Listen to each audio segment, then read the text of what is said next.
He also appealed that rather than us sitting scattered like this, let us come closer, just avoid the first row.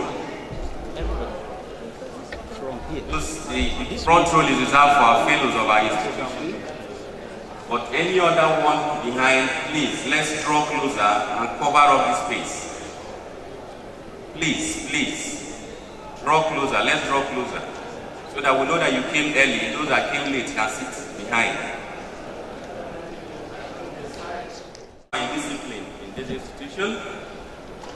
The man who's renowned for putting all his cards on the table so that everybody can see it and say their mind.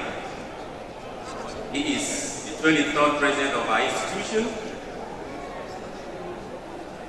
and he is none other than Estate Surveyor of Valua, Sir Roland Enyina Abonta. Noble colleagues, let's welcome our president, the fellow of this institution, and the member, the charter member, Royal Institute of Chartered Surveyors. Please, I think we can do much better, much better.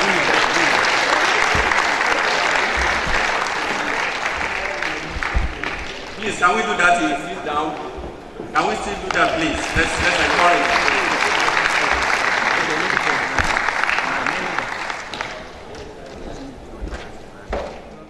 And I've worked closely with over the years. Distinguished noble colleagues, ladies and gentlemen, join me to also warmly welcome to the high table Estate Surveyor and Valua Chief, Sir Emmanuel Okas Wike, a fellow of our institution.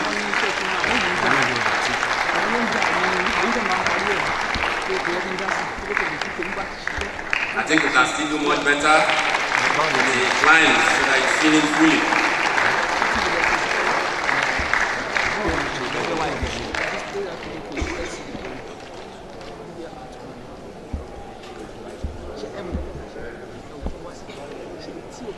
Also like to invite to the high table the man that is occupying the position of the second vice office. I have noticed that once you get to a certain level, you tend to earn more names than the institution offers you. And so it's not surprising that this one can be addressed as Estate Surveyor and Valua. You need no accredited rep, John Boo or Sarumen Amayebo.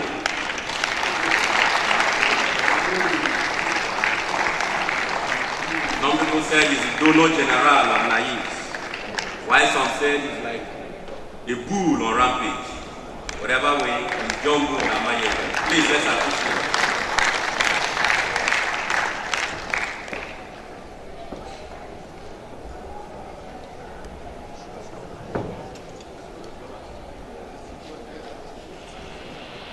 I'd also like to invite to the high table the chairman of the board.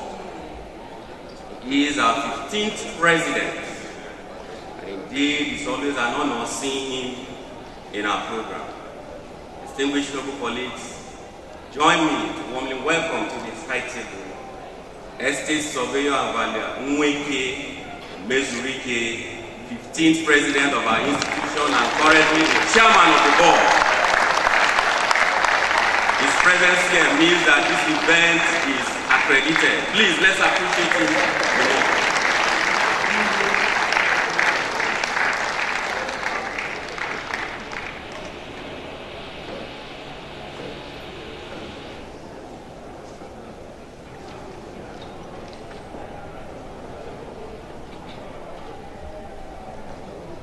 Also like to invite to the high table the 11th president of our great institution. This is one man whom I've always marveled and looked forward to the day I was hearing him speak broken. He's always flowing with Queen English, and I just look out for the day I will hear him speak broken. But for today, join me to warmly welcome to the high table Estate Surveyor and Valua O.J.A. Idudu. A warm applause, please, as he comes to the high table.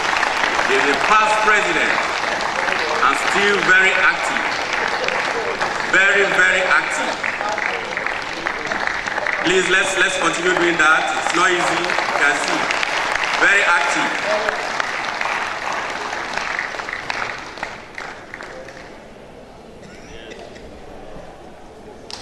I'm sure we can, yes. It's not easy.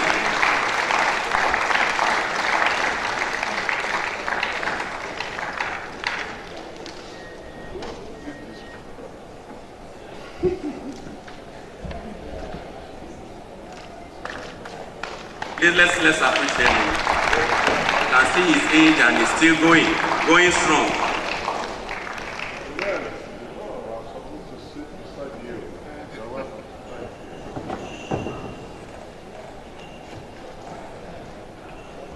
We also like to invite to the high table a member of the Board of Trustees, but today a presenter. None other than Estate Surveyor and Valuer, Professor Austin Otegbelu, a fellow of our institution. Otegbulu. Austin Otegbulu. Please, he's a member of our Board of Trustees.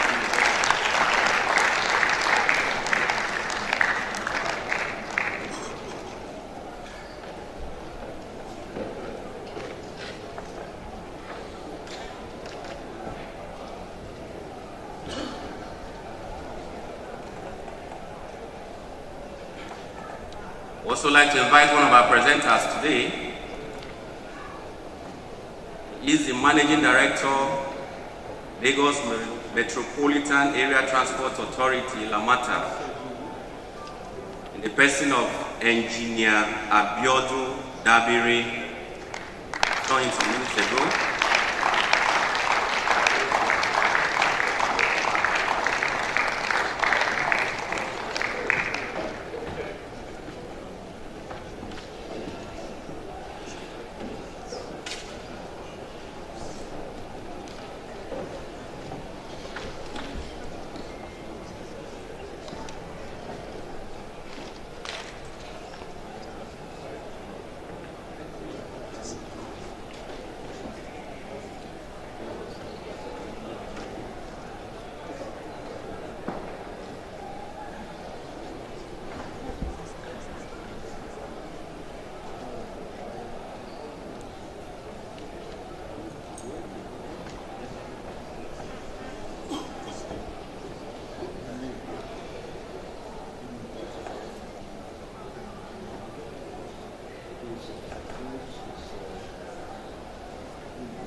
Distinguished noble colleagues, ladies and gentlemen, I would also like to invite to the high table Chairman Board of Trustees of our institution, the person of Estate Surveyor and Valuer, Gershon Essien Henshaw, past C in C.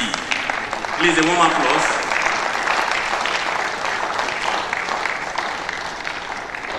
Let's keep clapping to this.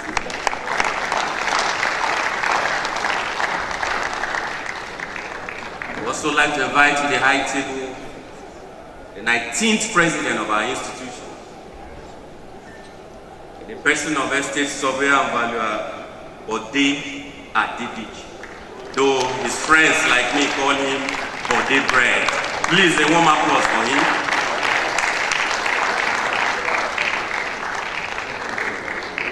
Please, let's do that.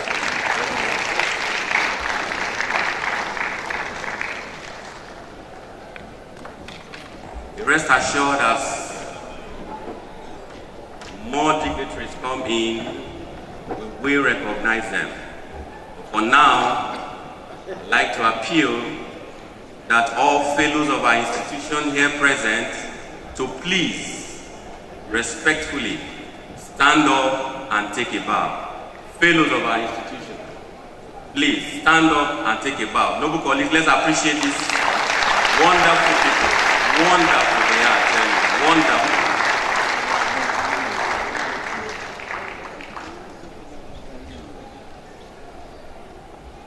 While still bringing more people to the high table, we would like to bring also one of the members of the Board of Trustees. This is also another distinguished individual whom, when he talks, it's as if he's romancing your ears.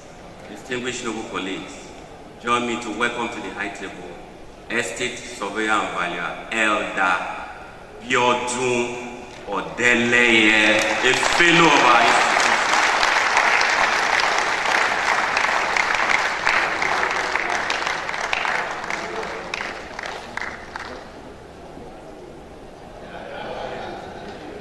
Please, I think we can still do more.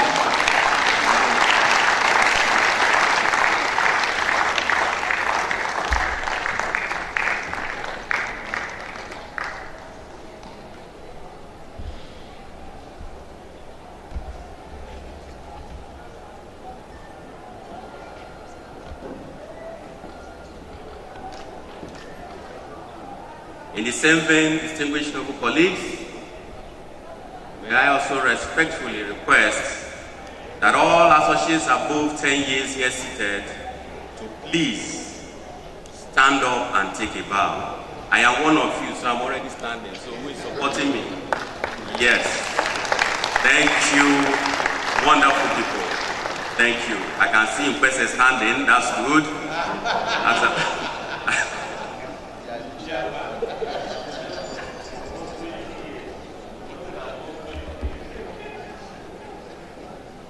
In the same vein, we also like to recognize the presence of probationers from graduates here seated. Sorry, all associates below 10 years. Please stand up and take a bow. Below 10 years. Don't worry, it's a temporary position. Before you know it, the system will take you up to above. Can we appreciate them, please?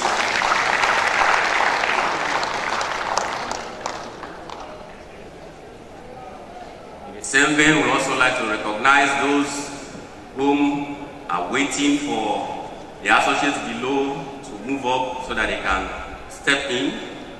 All probationers from graduates here present this morning, may I request that you stand up and take a bow as well. Probationers, graduates, thank you. Thank you for being here. Thank you so much. And of course, the very future of our profession, so to say, is students. Great Nigerian students. Yes. Great Nigerian students. Yes. Greatest Nigerian students. Yes. Please stand up and take a bow. Stand up and take a bow. Stand up and take a bow. Good. Thank you so much for being here. Mr. President, distinguished noble colleagues, as more persons come in, we will do the needful by way of recognition. For now, this event has to start. So I'd like to call for an opening prayer.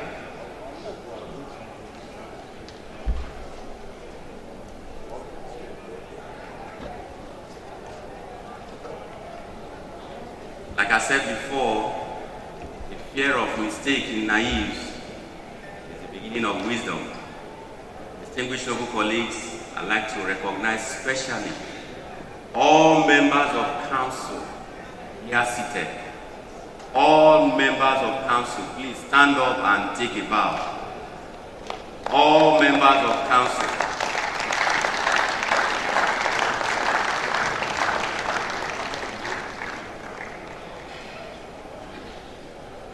We'd also like to recognize one of the co-presenters today, in the person of Estate Surveyor and Valuer, Paul Chooks. If you're here, stand up and take a bow. Oh, thank you. Thank you.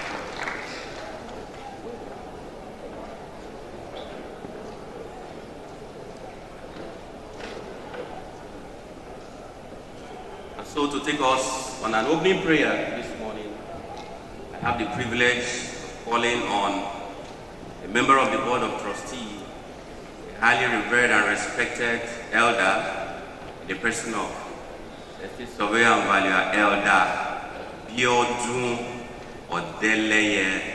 A warm applause as he comes while they prepare the national anthem. Shall we stand up for an open prayer, please? May I appeal to those who are putting on cards, please remove if you don't mind. Ladies, maintain their headgears. Our Father and our God, eternal rock of ages, we want to thank you, bless your holy name for the opportunity of another conference of the Nigerian Institution of Estate Surveyors and Valuers. We thank you for the efforts of our founding fathers. We thank you for hitherto you have led us, and it has been a success story.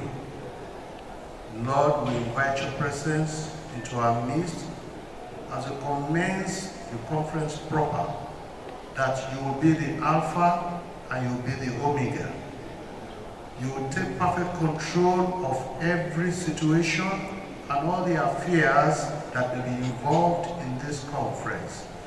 Let us have a successful conference, O Lord. Your name will be glorified. At the end of it all, we pray that we want all our journey masses to our various destinations, and we will tell testimonies about how good you all have been to us. Thank you for answered prayers, for in Jesus' wonderful name we are. Thank you.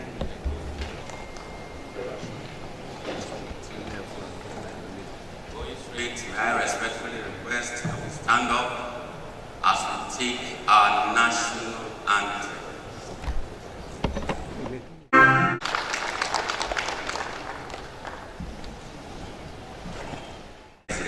So I have the privilege of inviting to this podium the president of our institution, the man renowned for zero tolerance for indiscipline, the man renowned for putting all his cards on the table. Please join me to welcome Estate Surveyor Sir Roland Eyina Abonta. Noble colleagues, I think we can do much better for our president.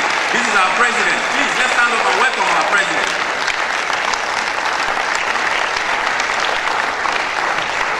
Thank you.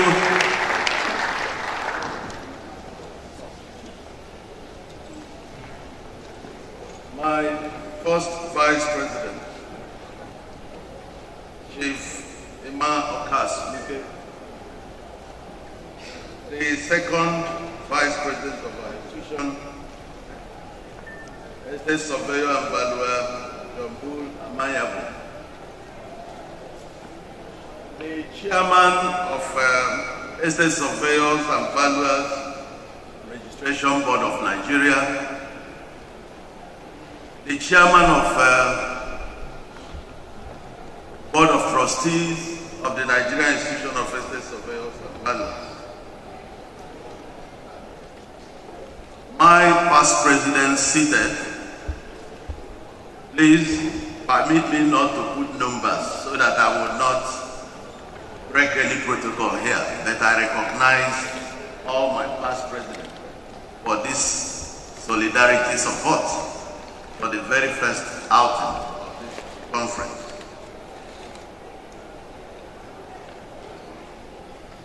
The speakers for today already seated on the high table,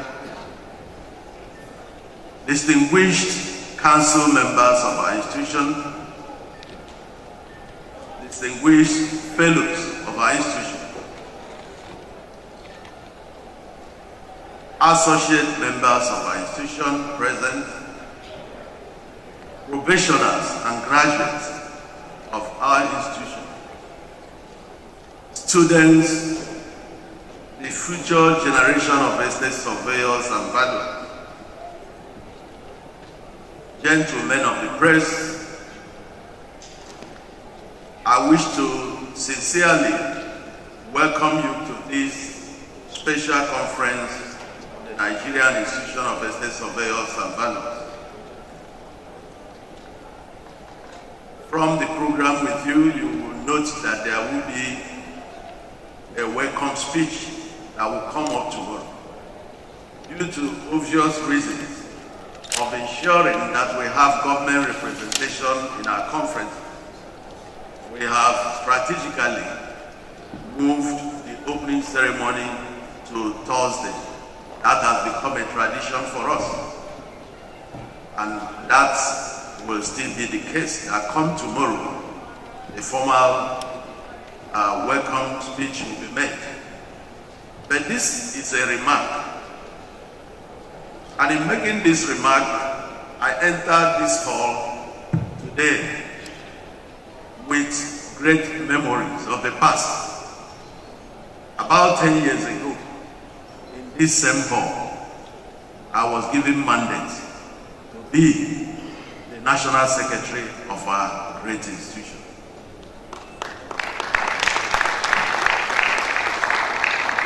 In another circle of 10 years, I stand here today to address you as your elected president of the Nigerian Institution of Estate.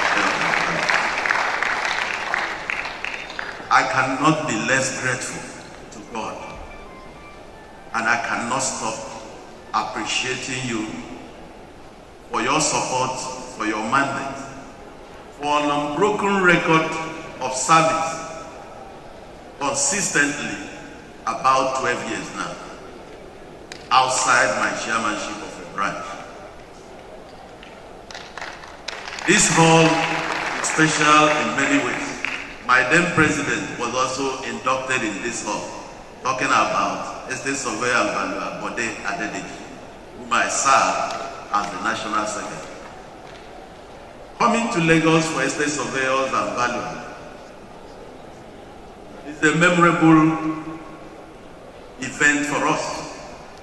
The reason is that, notwithstanding the compact nature of Lagos, this is a city that have provided practice for almost 60% of our membership. I thought we'll be able to appreciate Lagos City. Of course, we cannot overemphasize the fact that this is the economic capital of our nation.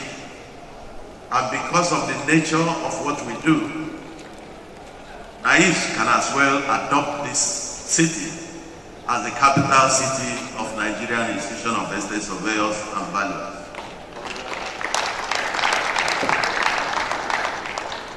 Noble colleagues, the conference that brought us here, God have already approved by allowing certain things to happen within the period of the conference. The recent dropping of buildings within Lagos and close by Ibadan have brought to limelight the ineffectiveness and the inefficiency in our city management in Nigeria. Because over the years and across this nation where we have experienced that, it simply points to the fact that those who were to regulate, to control from inception of those buildings that went down, failed in one way or the other to do their work. Those also who were to supervise and monitor did fail in their duties. And of course, when it drops like that, it affects estate surveyors and valuers, either directly or indirectly. One of the assets we manage have been lost. Some of our clients and their worth have been killed. So this matter is a serious matter. And thank God that we have this conference team coming at this time. A city that works. In a city that works, building will not be dropping the way they are dropping in Nigeria. In a city that works, going to the Oba's Palace yesterday, I shouldn't have spent 2 hours only to connect to Oba's Palace. In a city that works, this hall would have been filled by over 3,000 members that are already in Lagos. I can bet you that half of them are on the traffic trying to get here. But there was a puzzle as I was taken on a ride, boat cruise, around the waterfronts of Lagos. And I realized how blessed this city is. And I realized how much neglect gifts of nature, which would have been a solution to major issue of transportation in our nation. Should we stop only with managing properties, developed facilities? Shouldn't we be thinking about converting God-given natural facilities to become functional and to become source of funding for government and even for ourselves? These are questions. In a city that works, the National Secretariat, Federal Secretariat, permit me, in Ikoyi would not be lying as fallow as it has been for a number of years. In a city that works, so many things will begin to work. Our takeaway from this conference will be a robust community that will serve as guide for the management of our cities, and that will also inform policy and decision making for future city development. This is one conference that is special, like our member said, that if you are an operator in the city and you are an estate surveyor and valuer, it's not a time for socials alone. You must find time to sit within this hall, to get information, to get equipped, to get skilled, to go back there to do what is right for our nation, Nigeria. Noble colleagues, without boring you with much of my thoughts on the issue of a city that works, I will simply want to update you, even when it's not my duty solely, to let you know that adequate arrangement has been made for the success of this conference. It took us all that it could take a professional body like us to come to this particular hotel because of the facility that it provides. It was easier 10 years ago, but in 2019, the costs have almost doubled by whatever percentage you want to attach to it. But we are here, courtesy of your support as members. Let's make effective use of our being here. That will not prevent us from relaxing, because I also know that there are surveyors who do no holidays except during conferences. Since this may be their holiday period, find time also to relax. But be rest assured, for everyone that has come to a Go Academy, there is something for you. Noble colleagues, once more, I'd like to welcome you to the 49th conference of our institution and to the Lagos City. Thank you and God. Yes, I think we should welcome our president standing up. That was a very straightforward one. Obviously, he has set the stage. It's now for us to know the way forward. Mr. President, thank you so much. I'd like to also invite to the high table one of the members of the Board of Trustees who just came in some minutes ago, the person of Estate Surveyor Akin Olawore. A warm applause, please.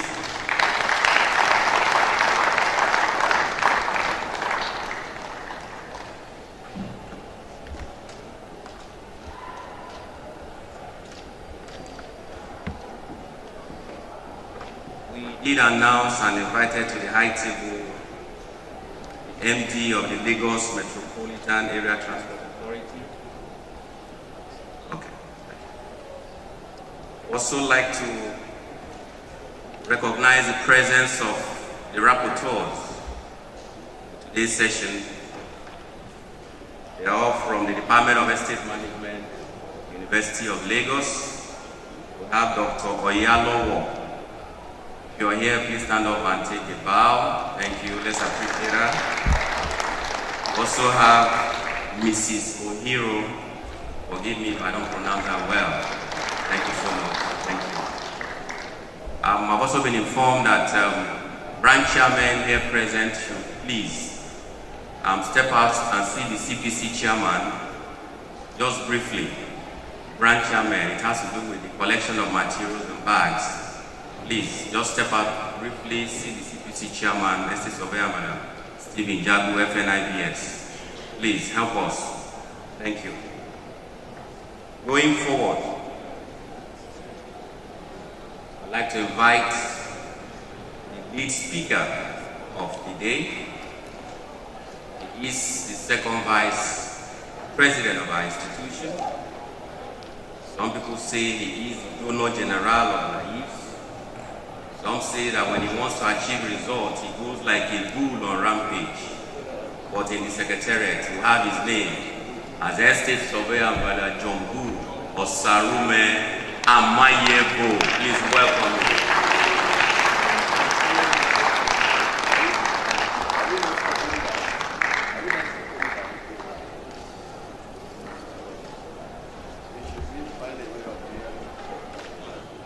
Abuja,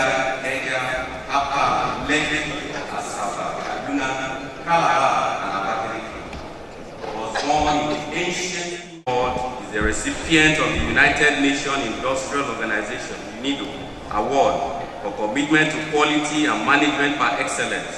Estate Surveyor John Bula Mayebo is a fellow of the Nigerian Institution of Estate Surveyors and Valuers. He has held and is still holding a number of leadership positions in NISV, including the National Treasurer 2004 to 2005, Member Management Committee 2004 to 2005 and 2017 to date, Council Member 2012 to date, and the National Second Vice President 2018 to date, and is still counting. Noble colleagues, let's warmly welcome JB.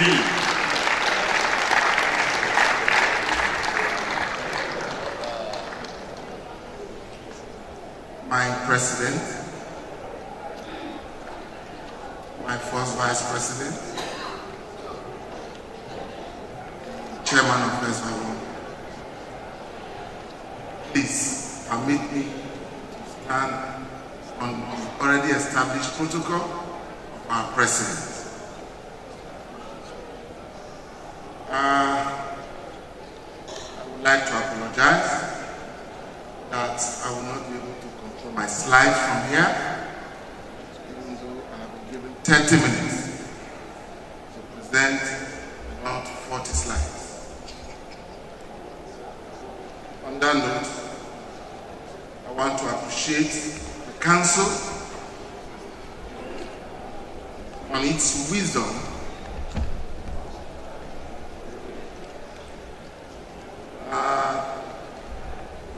for this topic, the city that works. However, we all know that most cities in Africa, particularly Nigeria, does not work at all. I also want to let you know that this paper is not an empirical research work. a review of the current literature on an ideal city. So, you will not find in my paper percentages, mean item scores, and others in my analysis.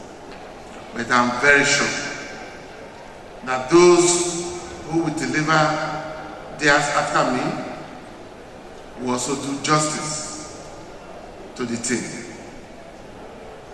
On that note, ladies and gentlemen, noble colleagues, what is a city? I have looked at it, and I'm also looking at it, the origin of a city, the characteristics of a city, the challenges confronting cities, especially in Nigeria, and the role of the estate surveyors and value that will make a city work. Thereafter, you see my conclusions and recommendations. Next slide, please. My preamble. A city can actually work when we have good leadership who will be able to implement plans such like the provision of infrastructural facilities, the provision of waste management, technological compliance in the administration of a city, in terms of security, housing, and others. Next slide.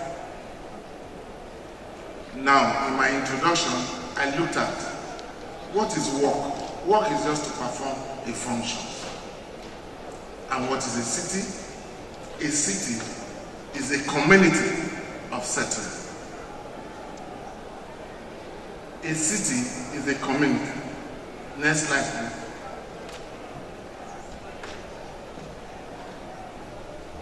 Next slide. Now, what are my aims? What is my aim?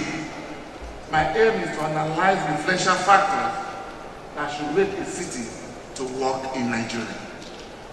And the objective, to establish a city as a living organism, discuss the characteristics that differentiate it from other settlements, identify some works, establish the factors that will sufficiently address a city to work.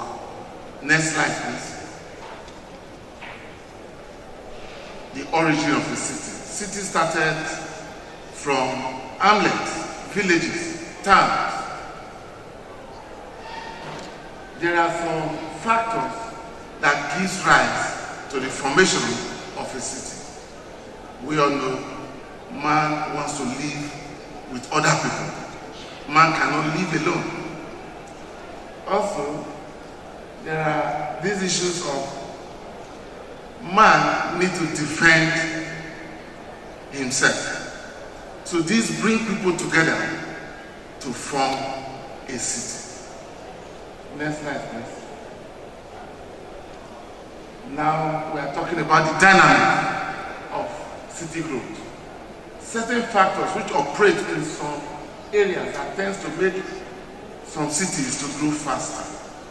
And these are the infrastructural development, affordable housing, transport, technology, industry, market, economic activities, administrative functions, educational institutions, populations, and so many others. Noble colleagues, a city can also decay. The town planners, the urban regional town planners, that is why they sometimes refer to a city as a living organism. If you don't take care of a city, it will decay. We all know a city like Sapele in Delta State because of lack of care, that city went down. Though you cannot completely say that a city is a living organism, because if properly taken care of, a decayed city can come up again. However, there are some factors that will make a city to decay. We know the war and security of a city. We all know what is happening in the Northeast. I'm sure cities in the Northeast are decaying because people are running away from there. Industries. A lot of people, they are living in, moving out of that region of Nigeria. We also know depletion of natural resources can make a city to decay. Obsolete industry, reduction in population, maybe as a result of war or insecurity, breakdown of services, growth of other cities can also make a city to decay. For instance, we all know that the growth of Warri affected the city of Sapele in Nigeria. Our maintenance culture can also make a city to decay. Next slide, please. Here, I said the classification of a city. We all know we have a linear city. An example of a linear city is the city of Quebec in Canada, where development goes along the line of a major road. We also have radar or umbrella city. We can find such in Germany. Next slide, please. We also have many waterfront cities across the globe. I have given an example of Melbourne in Australia. And we also have a city in Barcelona that is called, or can be likened to or classified as a green city. Next slide. We also have amorphous city, where cities, the roads are zigzag, and we can find such in one of those cities in Boston in the United States of America. However, you look at the pattern of a city, it seems to be a general view that a city could be three principal patterns: centripetal, linear, and grid. And it is also important to note that cities in recent times are assuming two fundamental concepts, either the open-ended or the system approach. The open-ended, the city keeps developing. It will not stop. We all know Lagos is such a city. Next slide, please. There are features you need to know. There are features that makes you to know a city. And some of those features are the size of the city, the density population, the family and marriage values in a city is different from the ones we have in villages and towns. We also have the class extreme. You find this in the city. The social distance, mobility, materialism, rationality, and so on, as you can see in my slide. These are those factors that you will use to identify a city. Next slide. Now, what are those factors that could influence, that could make a city to work? One is planned city. One attribute of a city that works is that it must be planned in advance of development. a huge effort and political will must be put in place in order to cause the development of such cities. And I have given my model city, the city of Ljubljana in Slovenia, the capital city of Slovenia. Noble colleagues, unfortunately, most of our cities in Africa are not planned ahead. However, we have one, the Abuja, the federal capital. But unfortunately, along the line, some of those issues were derailed by our politicians. However, the essence of your values interpret market values, which are also directly affected by the city to work. This means a city in chaos will be indifferent in values. Next slide, please. Another factor that we should look into is land administration and titling. This is a major problem in all the states of the country, even though Lagos has done a lot to improve. But I must let you know here that our process of land titling is very difficult. And for a city to work, we have to have seamless land titling system. It might interest you to note that, next slide, it might interest you to note that land is a country's, and in fact the city's most valuable resource. But without active policy, trust is liable to badly misuse. There are two key policy challenges preventing efficient land use in a city. The lack of clarity over land ownership. These are the unrealistic active urban planning. These are two major factors that we have as a big problem in all the states of the Federation. Next slide, please. Noble colleagues, given the politically challenging nature of reforms of land tenure inertia has been a common policy response across many developing cities like the ones we have in Nigeria. The Land Use Act, to me, is a well thought out policy. However, I frown at its implementation because,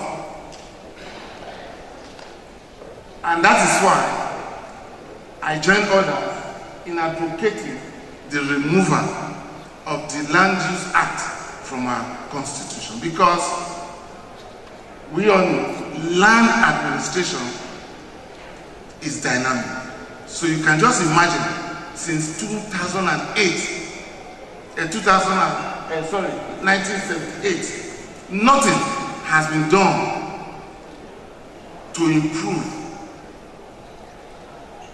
the land provisions or our land status in Nigeria. I have in my slide a World Bank ranking of ease of doing business, especially as it relates to property registration, land titling in Nigeria. It might interest you also to note that Nigeria ranked 184 out of 190 countries on how to register properties. It's very unfortunate. How can our city work when you cannot easily register your land title? We all are aware, yes, that Lagos has also tried improving in this aspect. But we still have bottlenecks. Next slide. As you can see, a war-torn country like Somalia is even better ranked than Nigeria. One of the newest nations on earth is even better ranked than Nigeria.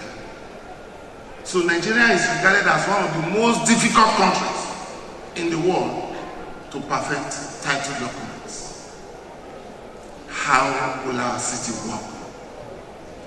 This is very, very unfortunate. Next slide.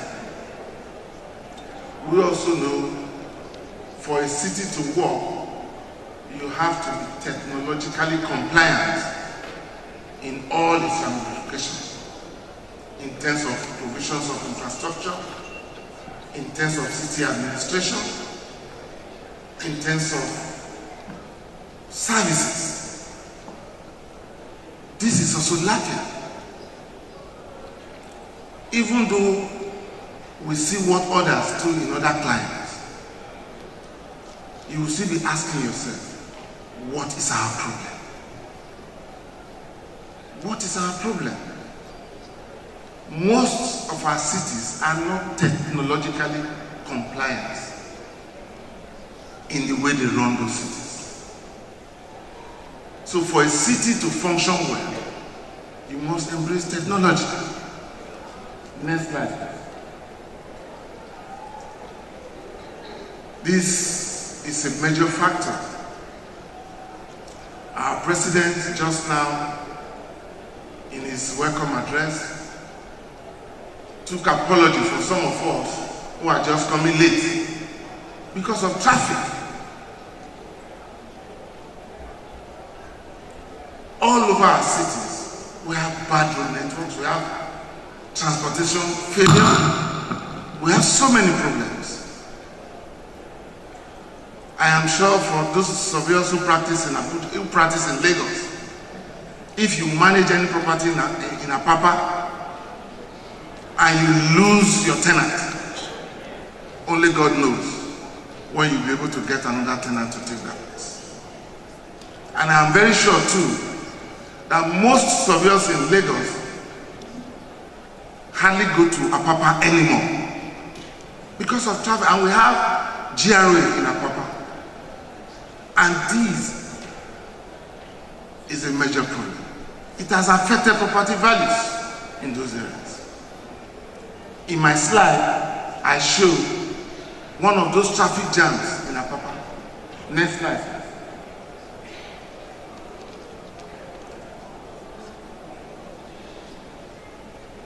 This is Apapa, where trucks continually line up the bridges, even onto mainland, from Ojuelegba to Apapa, from Lagos Island to Apapa. And it seems that this problem has defied all solutions. We are all aware that some time ago when the Vice President came to Lagos, he ordered a clearance. Was that the solution? That was not the solution. Immediately he left, the traffic resumed again. Noble colleagues, transportation system is very key for a city to work. We were very happy, just as the President said, when we visited the Cowrie waterways of Lagos, where we took boat ride. Ordinarily, is it this time? How long will it take us to get it right? When ordinarily other transportation systems, the rail and the waterways, are supposed to complement the roads. Even the roads are bad. Next slide. This is another major factor. If not well implemented, thought out, will not make a city to work. You can see from my picture a waste dump site in Lagos, open there. But if you also look at my slide, the picture of my model city site, a dump site in Slovenia, in Ljubljana. You can see, if it's raining, then work in Lagos stops. But the dump site in a city of Ljubljana, you can work 24/7. And at that place, you see the refuse is being processed. Noble colleagues, I remember when you enter Lagos, you know what welcome you to Lagos from Ojota end of Lagos. Welcome to Lagos. Next slide. This is a major factor if our cities must work. Huge efforts must be made in the administration of the city that works, such as the one of Ljubljana in Slovenia. The city that works must tackle the challenges of security, unemployment, deplorable state of infrastructure, poverty, as well as political governance, corporate governance, and ensure that the institutions are effective according to Umero in 2012. However, in our climate, we are faced with leadership problems as a result of corruption, tribalism, nepotism, religion, and so many factors has plagued our administration of cities. Maybe our way of life. For a city to work, it must be properly administered. Next slide. This is a major factor. Infrastructure. This is our major problem in Nigeria. A city that works must ensure critical infrastructure such as portable pipe-borne water. Is there any city in Nigeria that can boast across the entire city that has portable pipe-borne water? The answer is no. Even in Lagos, the answer is no. People sink boreholes. Unfortunately, many of them cannot be well treated, and we all know the result of that. A city that works must have good road network.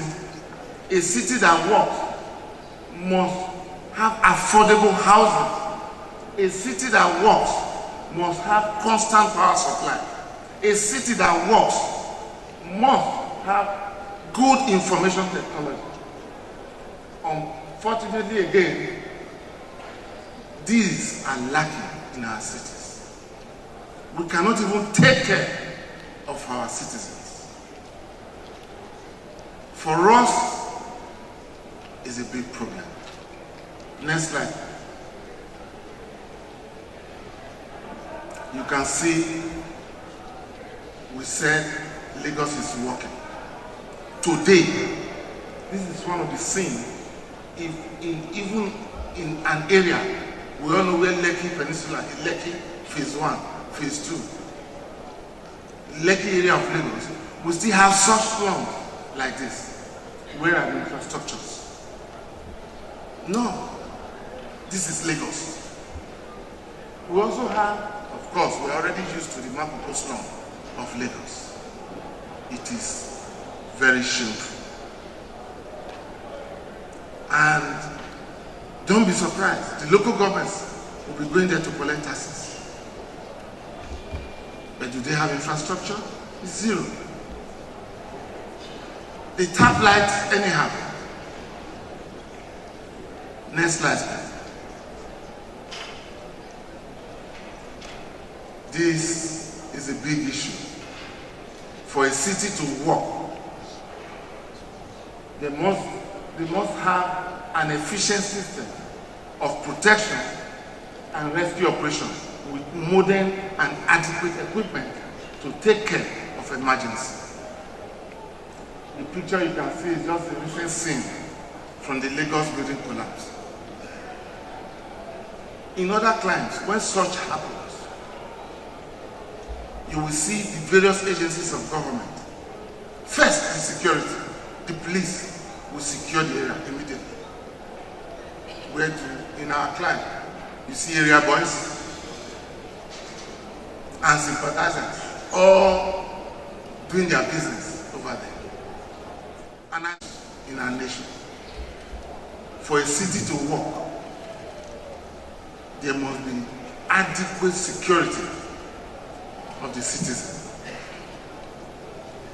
If you have any emergency, you go to most of the Nigerian police stations. You know, if you go there, it's either the vehicles are not available. When the vehicles are available, they will ask you to come and buy fuel. When even both are available, you have to play the backdoor game. Otherwise, in most of them, they will not respond to security issues. In a city that works, must have adequate parks and leisure centers for residents. And as the saying goes, all work and no play make Jumbo a dull man.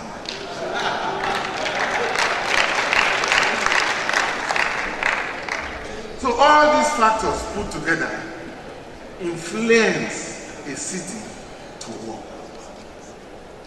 I know that yes, Lagos is trying their best in the provision of leisure places. How secured are those places?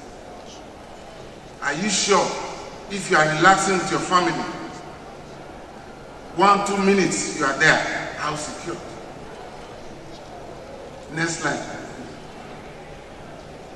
I have used the city of Ljubljana in Slovenia as my modern city.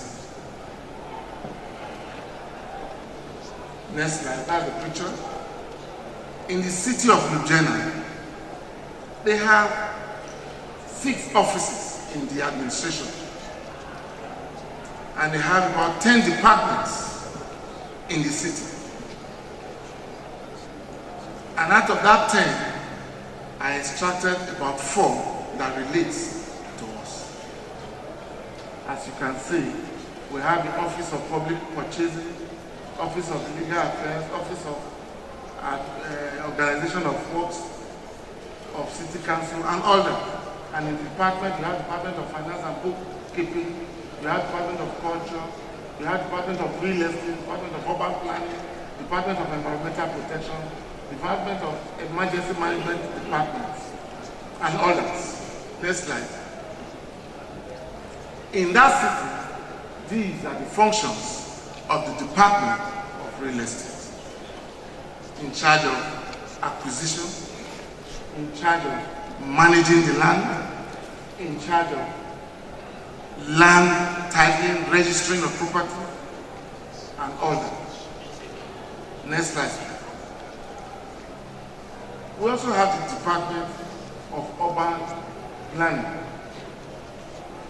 prepares professional basis for planning and execution acts, and so many other functions, as you can see in my slide. We also have the Department of Environmental Protection, and Department of Emergency Management. As I said, next slide, as I said, I only have 30 minutes. They are already calling on me that I have just 3 minutes. I'll do my best. I have brought to the fore here that there are some cities in the world that never sleeps.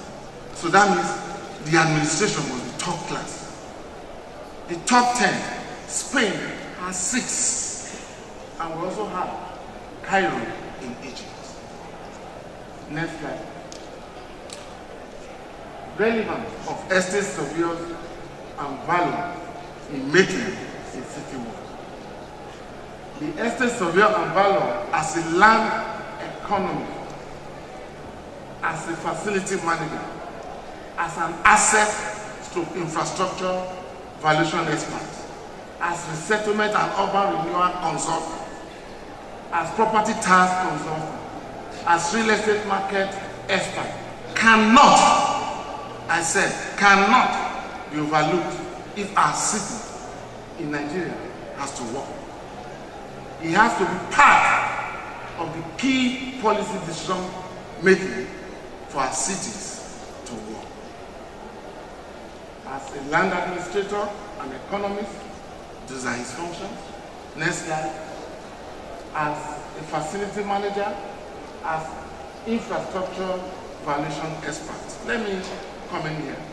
It is very unfortunate that the federal government and many state governments are yet to completely take advantage of the expert role of the estate survey and value in the implementation of IPSAS, the International Public Sector Accounting Standard.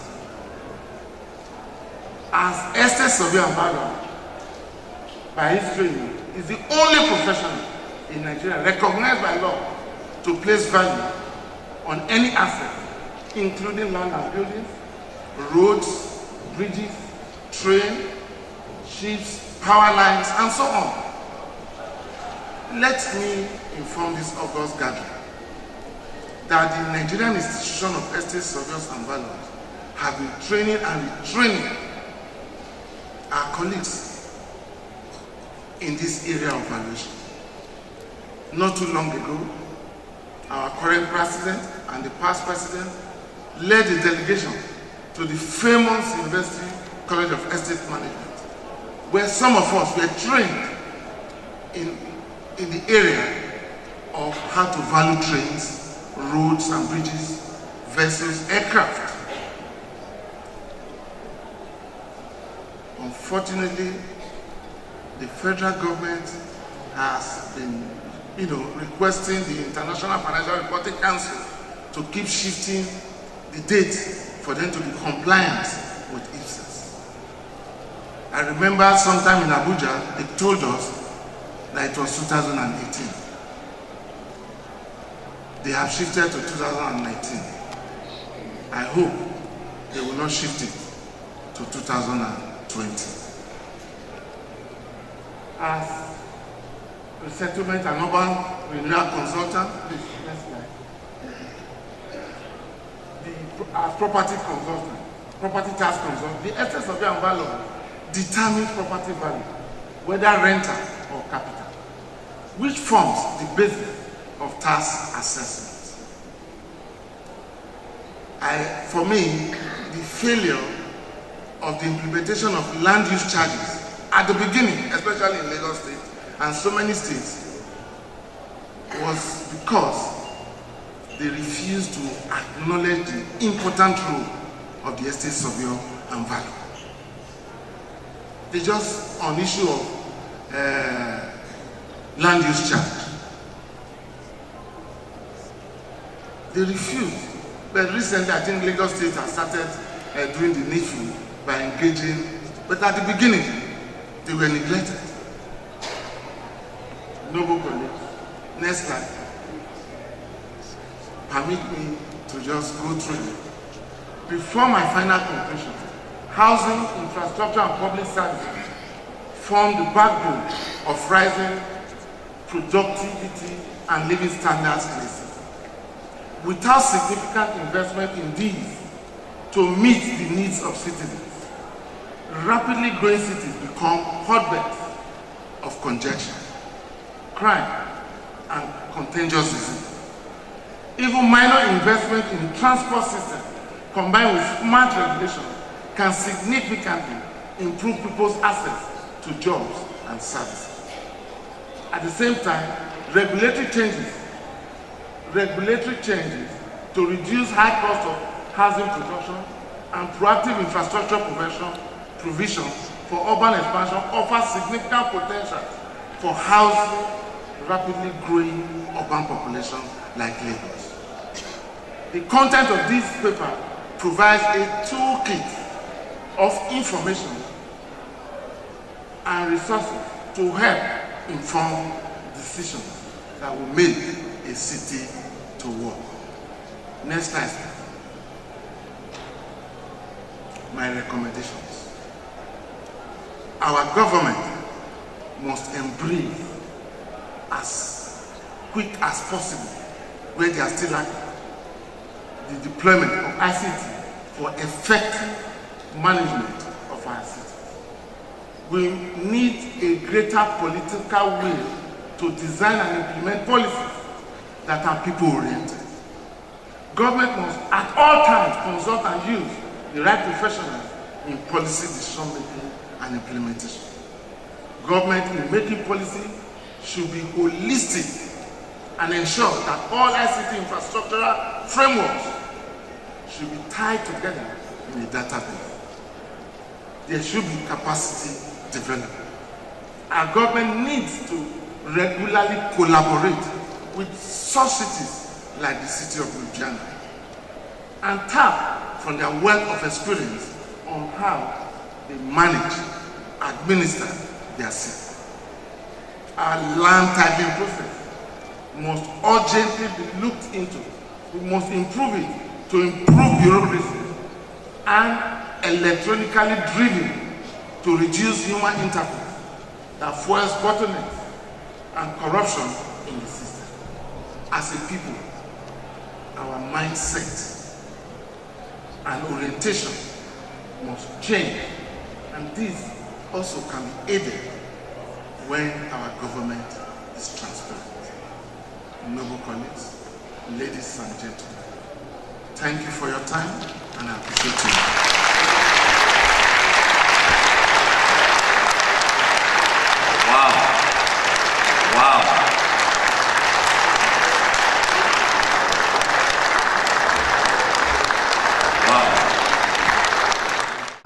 It's unfortunate that Lagos is what it is today, and it's also unfortunate that in your conference you haven't invited the politicians. So, but I'll do my best to deliver some of the key salient points to the politicians that I have access to, so that they can be aware of people's challenges and how they can begin to tackle those challenges. But let's look at the real issue here, and I want to bring practical solutions, so it's not all doom and gloom. First of all, we need to understand that our cities are becoming populated. And let me give you an example of what is happening in Lagos. Currently, we have 22 million people, and every day, over 1,000 people come into Lagos, with 86 people on average not going back. So every year, 750,000 people are added to the population of Lagos. And in the next 10 years, Lagos would exceed 30 million people. Now, unfortunately, the infrastructure is not growing at the same pace as the amount of people coming in. So it doesn't matter what amount of infrastructure you put in place, it is being eroded by the sheer amount of people coming to Lagos. So what we need to do, it is a challenge, but it's also an opportunity. And the opportunity here is that we now need to move away from what we call vehicle development, oriented development, to what we call people-oriented development. So we need to stop focusing on vehicles and then focus on how we can move people in masses efficiently from one point to the other. The opportunity that we have in Africa is that, like developed cities all over the world where they're trying to move from using cars to public transport, we have a low car ownership rate, and so we can begin to implement mass transit at a very early age. Next slide, please. So what are the challenges that we face, and what are the challenges that major cities face? First of all, the first one is the fact that when people come in, because the supply of roads or the supply of infrastructure is not growing at the same rate as the demand for transportation, the poor in particular get moved out of the city. The city becomes more expensive and people begin to live around the fringe. So people have to travel long distances to participate in some form of economic activity.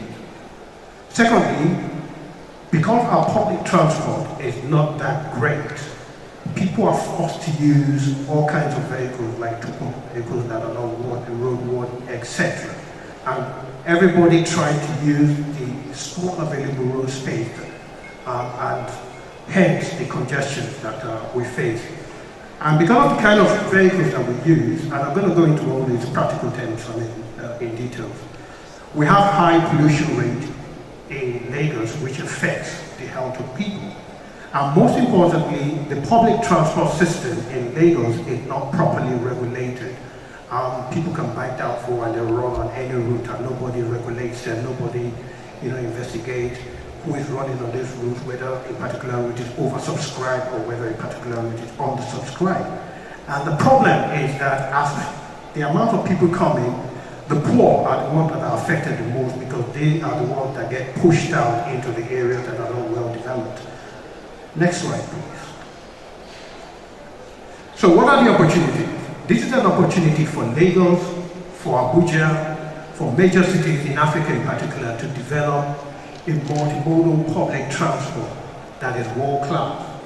A public transport that is clean, that is safe, that is affordable, and we need to move away, as I said, from vehicle-oriented development. So let's find a way of moving people efficiently from one point to the other. Now I have some diagrams here. So for example, if I have 50 people, I want to move them at once. You can either have 50 cars, or you can have one bus that takes all the 50 people, etc. So the choice is really ours. Next slide, please. Now, let's dive into some practicals here so that you can begin to appreciate the difficulty in, I'm not giving any excuses, but you begin to understand the difficulty in providing transportation, especially in Lagos, and then I will talk about what we're actually doing to ensure that we provide a world-class transport system. Now, we generate about 24 million trips every day in Lagos, 24 million trips that we have to cater for, of which 40% are walk trips. Now, there are a lot of people who are walking today, and they're walking because they can't afford public transport. And so we need to develop public transport in such a way that these people can have access to it. Of 60% left, 19% are actually car trips, very small. But look at the diagram on the right. The 90% car trips occupy 65% of your road space. 72% of your mechanized trips are catered for by downfalls, and they occupy 28% of your road space. The regulated transport, which is like the lat bus, etc., BRT, only take 2% of the trip share. And you can begin to understand the problems that we are facing here. Next slide, please. Now that's the demand. Let's flip it over. Now when you look at the supply, the road supply in Lagos, we have about 5,843 kilometers of road. Now, when you're going to walk in the morning, especially when you're facing the traffic, the average speed that we have recorded through our simulation is 18 kilometers per hour. That is not good, because in a city where the economy has to compete with other cities, you're looking at about 30 kilometers to 40 kilometers to function. Now, when you're running at 18 kilometers per hour, which means that moving of goods will be more expensive because it takes more time to get there, etc. So that is a major problem. Next slide, please. Now, if we do not add to the current infrastructure, by 2032, we will start recording about 9 kilometers per hour. And in areas such as Lekki and Ikorodu, it might be actually faster to walk than to drive your car. So you can begin to understand the kind of infrastructure or the intensity of infrastructure that we need to put in place to ensure that we can get the average speed to about 30 kilometers per hour. So this is the major problem in Lagos. Next slide, please. So what does it take to deliver an effective transport system. And this is what we have begun to put in place. First of all, to understand transportation, there are two major components that you need to understand. The first one is mobility, and the second one is accessibility. Mobility has to do with the ease of moving around your network. Accessibility has to do with how to get to the network. So from your home, do you have access to a rail station? Do you have access to a bus station? Or are you forced to drive your car? Do you have access to the network? So these are the two components that we need to address. And most importantly, to deliver an effective transport system, we need to begin to look at public transport. So public transport has to be superb, and then I'll tell you the components that makes a public transport a good one. Secondly, we need to look at the non-motorized transport. So people should be able to walk. There must be pavement on your roads. And I remember when I was in primary school in Lagos, and we used to walk. This was a long time ago. I won't tell you how old I am. But now, it's very difficult for school children to walk without being, facing the risk of being hit by a car. But in those days, we had pavements, etc., and unfortunately, they have all disappeared. So non-motorized transport plays a key role in providing effective transport system. We need to prioritize, we need to give priority to public transport, especially when they're sharing the road space with cars. And that has to do with traffic management. And then traffic demand management has to do with constraining the use of cars. Sometimes car is not the most efficient way to move around Lagos. But people are forced to use cars because they don't have options of using public transport. So we need to look at that. And based on these four components, we now need to look at the processes. So we're going to look at the planning process that needs to be put in place. We're going to look at the institutions. We'll look at technology, which the previous speaker talked about. And then we'll look at the urban form, which is related to your institution also. Next slide, please. So let's look at the planning process. Next slide. In Lamata, having done the analysis of where the problems are, so for example, we know the amount of trips that are generated every day, we know the pressure points, we know the supply of roads, etc. So we have done a simulation of that. And what we then did was to embark on developing what we call the Strategic Transport Master Plan for Lagos, which is a 20-year plan. The vision is to develop an integrated, multimodal public transport that will make Lagos a world-class city. That is the vision. Next slide, please. So in developing that master plan, we have to engage the public. You know, gone are the days where politicians are elected and then in their bedrooms they decide what road to build, they decide what infrastructure they want to deliver, and so you end up delivering infrastructure in your village and then at the expense of the other people that voted for you. So we now have what we call a participatory process where the community is involved in participating in what infrastructure should be delivered to their community. So we have what we call the stakeholder engagement, and that is important in any advanced city when you're developing your infrastructure. Next one.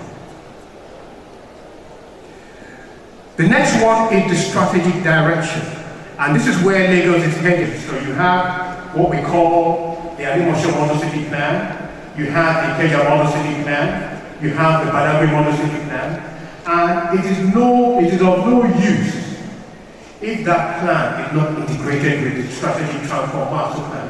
So in developing those Model City Plan and in developing the Master Plan for Lagos, the urban planners and the transport planners sat down together to carve out what the city should be like in 20 years. So there was a lot of integration, iteration between the urban planner and transport planner until we came to a final conclusion.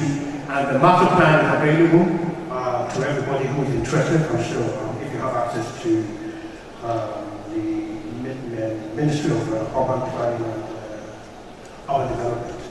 If you have access to their website, you should be able to get some information on the development that will happen around Lagos over the next 20 years. Next slide, please. No, this is not good. This is not good. What's happening to your computer?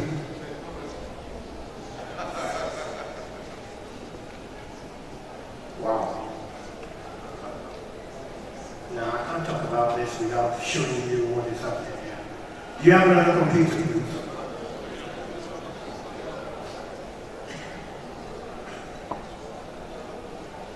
Wow.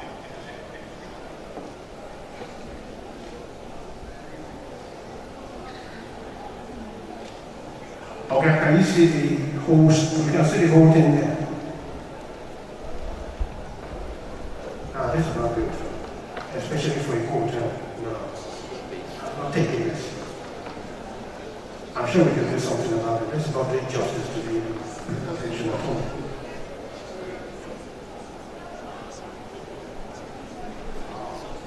It's not doing justice to it at all. Okay, can you go back now? Here we have that. Go back again. Okay.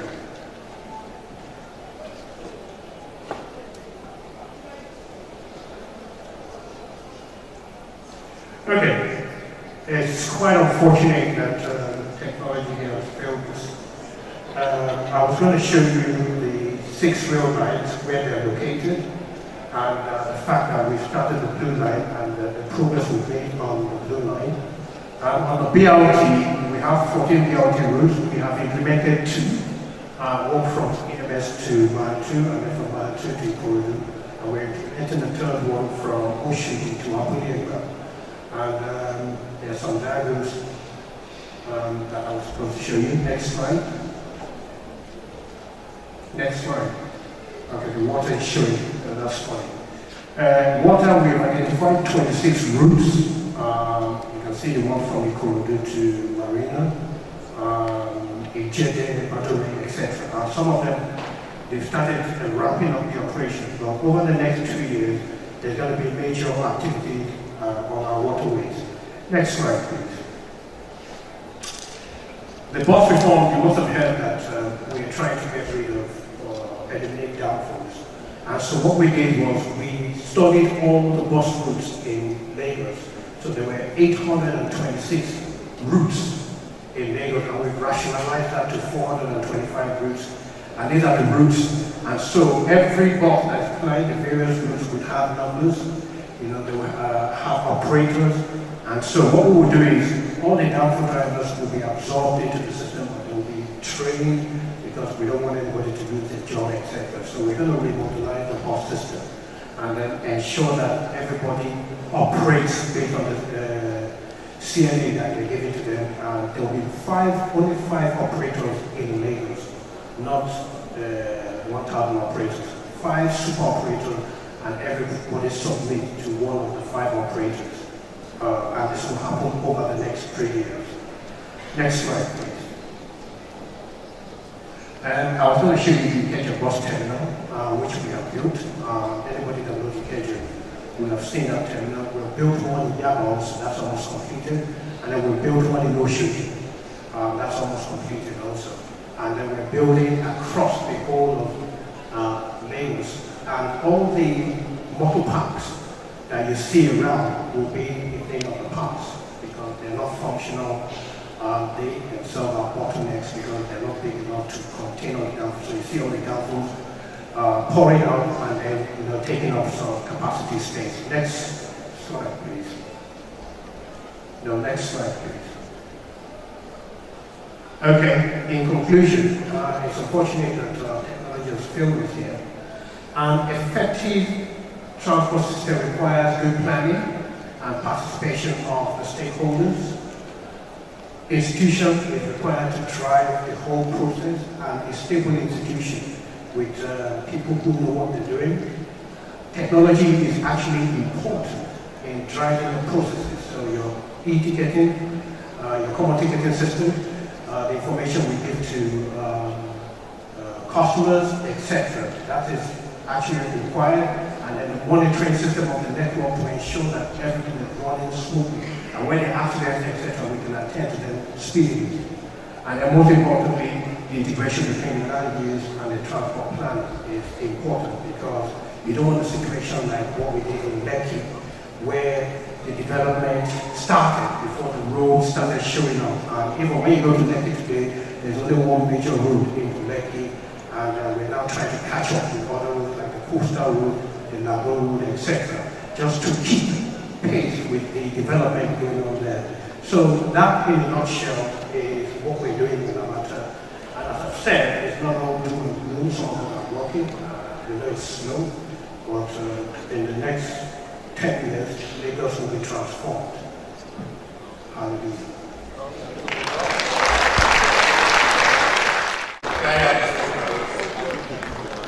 That's why the city was born. The solution of police can be appreciated.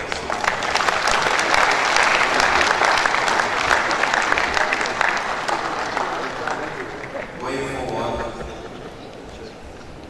I'd like to advise on the next speaker presentation, dealing on smart city mechanism for efficient city transportation system. This will be jointly presented by State Surveyor Dr. Atebulu and State Surveyor Paul Chooks. I've been told that State Surveyor Paul Chooks will start, and then I regret State Surveyor Atebulu will come and summarize. But we need to state that this will be done within 25 minutes. So I have the pleasure of inviting the podium, the State Surveyor Dr. Paul Chooks, and he is a senior lecturer in the university, the Department of Estate Management, University of Uyo, an associate member of our great institution. He was a BSc, MSc, PhD, University of Nigeria. So I know my applause as he takes the podium, please.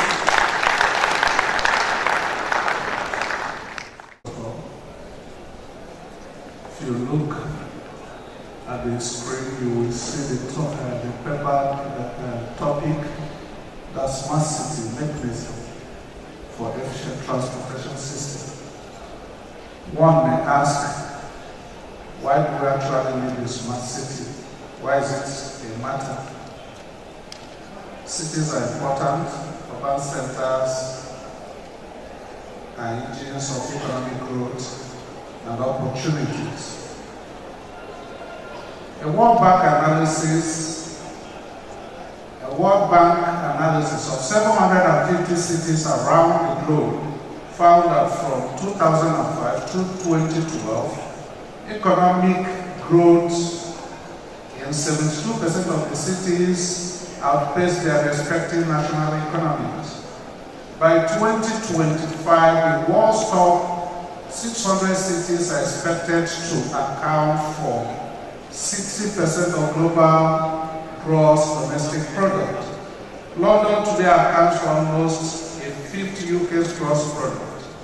In the United States, the Northeast Corridor Boston, that is from Boston to Washington DC and Los Angeles metropolitan area, together account for a third of network national GDP. Cities aren't equipped to handle growth. That are not equipped to handle growth experience negative impact on their environment and on the residents. If you look at this, can you get to the next screen, the next slide, please? You will see what is smart city. Much has been said about smart city, but because we cannot get into the efficient transportation system without fundamentals of the smart city. The fundamental, the smart city is an urban area that uses different types of electronic data collection sensors to supply information, which is used to manage assets and resources efficiently. I underline to manage assets and resources efficiently because of the role of estate surveillance in keeping up the assets alive. If you look at the slide on the right, you will see several structures that that depicts smart city and what really makes smart city a smart city. From that slide, you will discover that we have education, which is important, open data, smart energy, IoT, Internet of Things, smart retail, smart house, smart mobility, and smart home. Everything about the city is becoming smart, just as you also have your smartphone. Now, while we proceed to the next slide, you will discover that the mechanism of smart city applies integrated mechanism to connect cities. And they work in conjunction with everything from IoT. IoT is Internet of Things sensors. Internet of Things sensors to open data collection and smart street lights to provide better services and better communication. From the past speakers, we have actually seen that both of them talked about link communication. And this uses data collected from citizens. Data is an anchor thing here, and that is actually what makes a smart city. When we talk about smart city and we don't talk about data, it is not a smart city. It is more of a traditional city. So with the contemporary issues that are now on, you see that data is an essential thing. So this uses data collected from citizens, devices, and assets that is processed and analyzed to monitor and manage traffic and transportation systems, power plants, water supply networks, waste management, law enforcement, information systems, schools, library, hospital, and other community services. If you look at this projection by the right also, this is a technology for the Internet of a Thing. Internet of a Thing is a key component that actually makes a city smart, because everything concerning Internet of a Thing, everything that has to do with the city must be connected to the internet to enable it to function as a smart city. So you look at the diagram here, discover that the supply chain thing, of course, for you to do any business, there has to be a supply chain link. Without having a supply chain, business cannot function effectively, and that will require RFID tags to facilitate routing, inventory, and loss prevention. RFID is a radio frequency identification. And when you go through the projection, you see where they are going. By the horizontal line, you discover these are the milestones that have been reached. At a particular point in time, starting from 2000, 2010, supply chain help. You have supply chain helpers, you have vertical market application, which is also an internet software that helps to link people, location that is locating people and everyday objects, and what we call ubiquitous positioning. Ubiquitous position is a situation whereby, of course, ubiquitous stands for everything. Being available, whatever you want, wherever you want to go, you can stay at a place and you get what you want. There is that diversification. And the physical world where teleoperation and telepresence, ability to monitor and control distant objects. Of course, we know that today, the technology has brought us to such a situation or an advantage that even if you don't want to travel out to have a conference, you can have what we call teleconferencing. There are things, the Internet of a Thing device or application has helped to reduce risk of transport, cost of transport, and several other things, because you can get what you want where you are by getting linked to the internet. Can we move to the next one? You may have expected me to begin to discuss on the aim of the paper, but I needed to establish a background before coming to the aim. And the aim of this paper is to report the resourcefulness of smart city as a mechanism for efficient transportation system. To get this done, we have actually decided to work on 3 objectives. The first objective is to examine the components of smart city as a framework for efficient transportation system. And the second objective is to investigate the consequences of traditional inefficient, what I add as inefficient transportation system on lives and properties.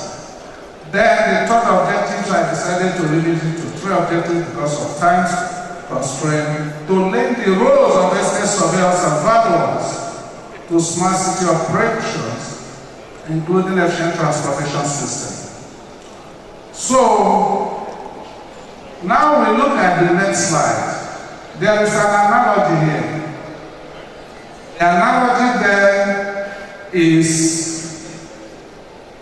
by your left, you see road network.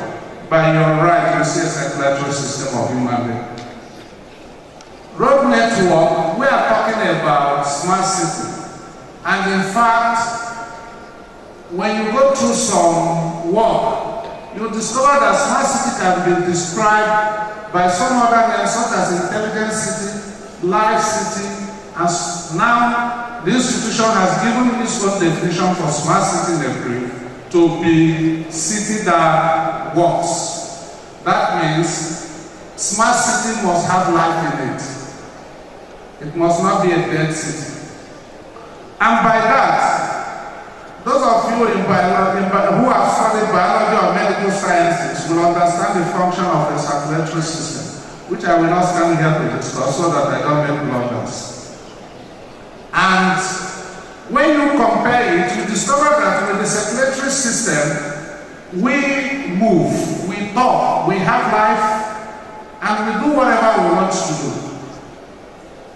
And the other way around, when you don't have road network as a system that connects places and businesses, that city is dead and nothing works. The first speaker talked about people being held by the hold up and they couldn't come to this place when they are supposed to, because the environment is not working. And when things are not working, they are dead. Can we move forward? Now, what is the efficient transportation system? Or rather, I've actually tried to avoid defining transportation system, even though it is in the main work, because I expect that most of us, or almost all of us, should know what a transportation system is. And to gain time, I had to go into the real thing. You have some 5 things here about efficient transportation. It could be more than that. But transportation system is fundamental to our economy and society. And mobility is vital for internal market and for quality of life for citizens as they enjoy their freedom of movement, which actually we don't have. Transport enables economic growth and so forth. Why do we have the other picture by the side? If you look at this picture, you will discover that there are 3 portions to it. The other one is being used by the vehicles. You see the bicycle riders. You see the pedestrian. We hardly find things like this in most of our cities. And that is why you can be walking and somebody will knock you from behind and hit you into the gutter. So when we have cities that don't have access or link or give people freedom to move, that city is really dead and it is a death trap. Now, if we move to the next one, the next slide, please. I try to look at the objectives of the study. The objective of the study, the objective 1, which actually talks about smart city framework for efficient transportation system. You see that implementing efficient transportation system requires framework for transport users and operators and developers. So, when we go through this, you see the core network must ensure efficient multimodal link, which the last speaker tried to expand on. He talked about a multimodal link between the city capital and other main cities part. Of course, we are coming from different places. Even though we have come to settle in Lagos, we came from various places, and we also came from states. Without such multimodal links, we won't be able to get here, and that implies deadness.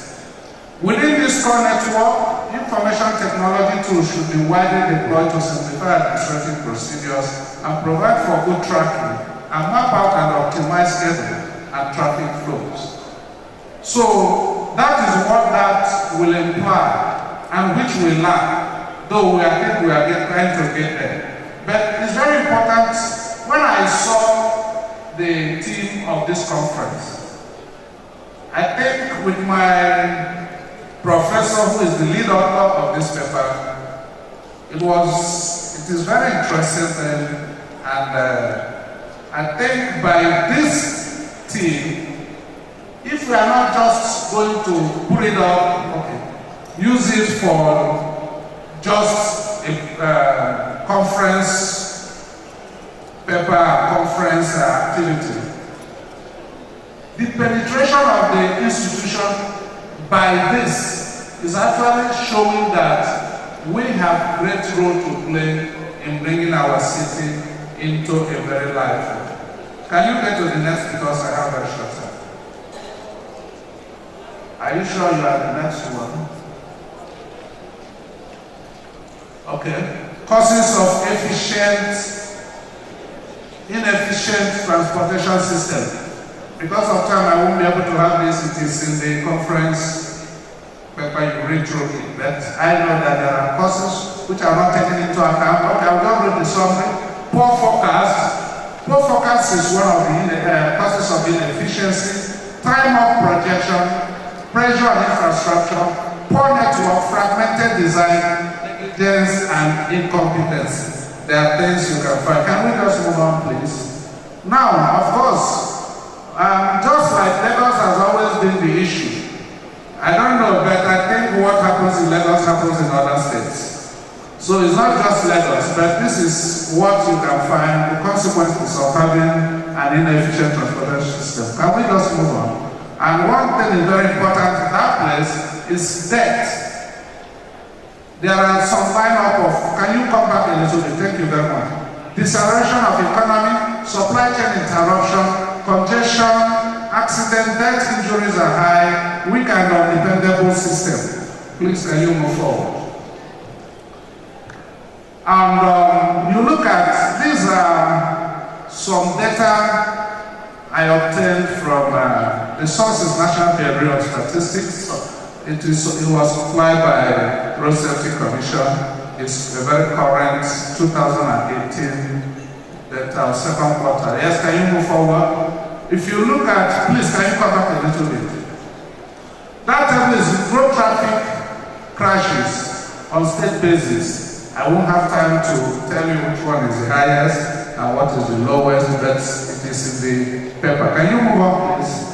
That, if you can look at the diagram there, the graph will tell us exactly the one that is at the peak and the one that is at the low, and the causes. Let's move on forward.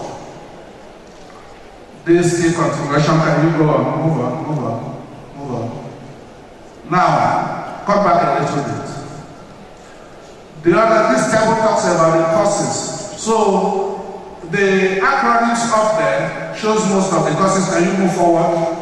Those causes are seen here, from casualty factors, speed violation, use of that and that, phone, and all that. But those things cannot be tracked. But when we operate with a smart city, I tell you that people can easily be tracked when there is a problem.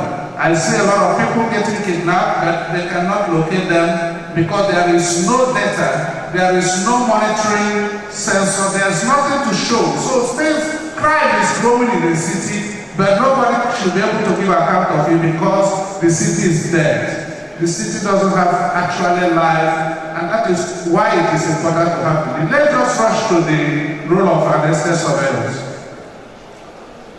Estate surveyors have several roles that, because of time, I won't be able to mention them one by one. But in summary, I want to tell us that the only difference between the previous role we have in the traditional city is that this time our roles, estate surveyors themselves have to be smart to be able to integrate with the smart city. Because you can't be traditional in attitude and be able to operate in a smart city. And let's move on. The findings. Let's move on. Some of the findings, the study observed that emergent smart cities welcome development across many disciplines for economic advancement. Some developed countries are already living in a smart city, while developing countries, including Nigeria, are yet to locate smart city due to the factors such as capital, perception, and technology. Capital, perception is very important. Most times, the way we think, the way we conceive things are problems. But I want to tell us that if we continue to cry, I'm sure that one day they will listen to us. Praise the Lord. Okay. All right. I just want to conclude. Smart city development is an ideal mechanism for achieving efficient transportation system for an improved economy, reduction in road accident hazard, and security assurance. Yes? So this paper therefore recommends the following. Adequate and consistent awareness should be created on the essence of smart city development as a framework for achieving efficient transportation system. The stakeholders relevant to smart city initiatives such as the government, city developers, engineers, economists, consumers, and other institutions should be collaborating to jettison the traditional approach to transportation system which is inefficient. The role of estate surveyors and valuers in sustainable smart cities in relation to efficient transportation system should be overemphasized in workshop, seminar training, even in the academia where estate management is taught. Of course, our young students, you know that some of us in academics, the way they operate with the internet, we cannot meet the pace with them. So we must bring them into the system to be able to make our city smart. I think from this point, I want to thank you so much for listening. Professor Austin Ozebulu to come and summarize, like I said. The warm applause is at the second page. Our capacity is to provide an efficient system that makes the economy to function efficiently. In Lagos State, you find that when work is people are going to work or closing work, traffic moves one direction, and after work, it moves to another direction. The other is when people are developing houses, place of work should be built where people are living, so that you don't have to travel a long distance to where you are going. Most of those in Lagos State are not smart because when they are not well maintained, they have no capacity compared to the volume of traffic going to the area. That sector, they are not on the road where you are going. And then, talk of public participation to encourage capacity. It costs money, but it saves cost at the long run. So to involve the public, the government should get the public involved when taking decision, making policy or decision. Right now, we are seeing it as a command. We are using the command approach, which is called top-bottom approach to information commission. It should be bottom-top approach. When we do the toll road here, you know what happened? Government felt that we tell them the system and impose the toll road without getting their cooperation. In civilized war, and according to World Bank standard, you must enlist the cooperation of the users if they will be responsible for payment of that facility.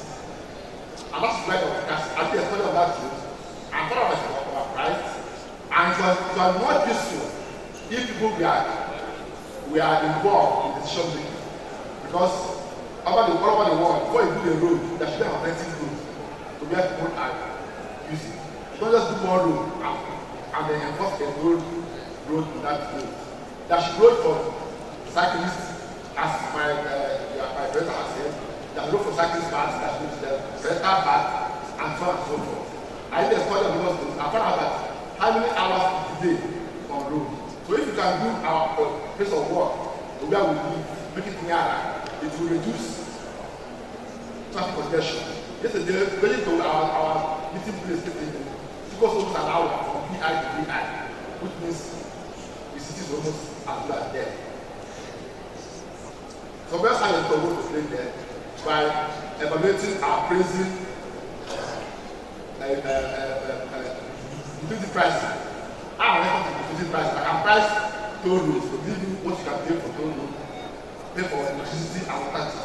So once the rest are value chain, they can advise the government on how to provide rules so that people can be involved in funding the road projects. Because if you are spending burning more fuel to go to work, burning about extra 10,000 a month to work, if you have to pay 3,000 naira and spend less amount, you pay it and save 10,000 naira. Instead of burning more fuel to go to work. So if you involve the public and get them involved in the decision, show them you are wasting more time going to work, spending more money going to work, spending more hours on the road. If we improve the road for you and you pay us money to fund this road, are you going to do that? If they say yes, you are already involved in the decision. So when you are doing that project, we won't protest as we want the Lagos State road, the Lagos State road. So on these roads, I have to look down to save more time for us. Just so that we also have a debate in massive development, that road projects, and that the public should involved. That will involve correctly against Nigeria. The government feel that they are doing you a favor by giving you room for water. But that's what they are elected to do. So they don't give you anything. Thank you very much. Distinguished noble colleagues, ladies and gentlemen, I also like to recognize the presence of Alhaji Zana Ali. He is the Speaker of Yobe State House of Assembly. Please stand up and take a bow, sir. Thank you for making our time to be with us. I also like to recognize the presence of Estate Surveyor Balamala Baturi Ali Muhammad, our HNS. He's here today in person.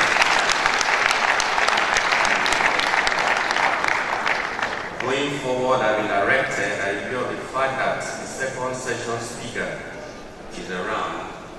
We should just take him after that. We all take the questions and answers together before we break out finally. So can you take note of it that we'll just call up the second session speaker for him to speak to us, and then we'll now go on a long break thereafter.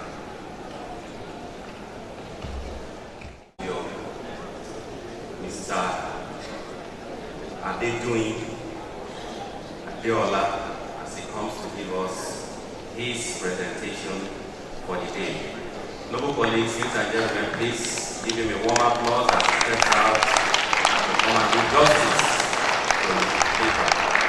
By way of an intro, he is an accomplished management executive with extensive technology, strategic, financial project, operational, corporate development and leadership experience. He is a PMI certified, PMP, electrical from electronics engineering, first class honor. He is a certified network routing expert, principle of sustainability and operation expert, certified business architect, fellow at Institute of Administrative and Management UK, accredited Alcatel-Lucent Chief Technical Officer, accredited and certified Ericsson Chief Operating Officer, Master Certificate in Leon Six Sigma Black Belt in Manchester Business School UK, first year business school, a PhD in communication, in telecommunication, and very qualified to speak to us here today.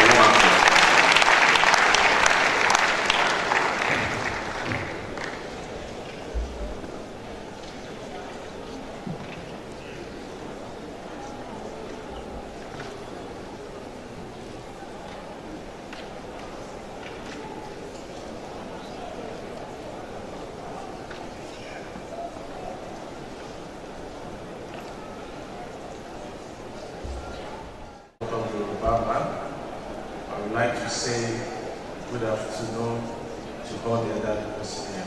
Good afternoon, sir. Good afternoon. Well, thank you very much for the opportunity to present our peoples, who are the organizers. And thank you very much for the audience for taking your time to listen to what I have to say. It is extremely important for you to pay attention to a few minutes I'm going to stay with you. Why? Because I would like to dish out some information regarding what will affect us and our generation to come. When we talk about data technology management in the city that works, making a reference case to Lagos. People always talk about Lagos being a mega city, but I would like to state here that we need to move from being a mega city to a smart city. So moving from mega city to a what? To a smart city. So I'm going to open up what do we need to do in order to manage the technology and the data efficiently in the city that works. My presentation, please. The first slide.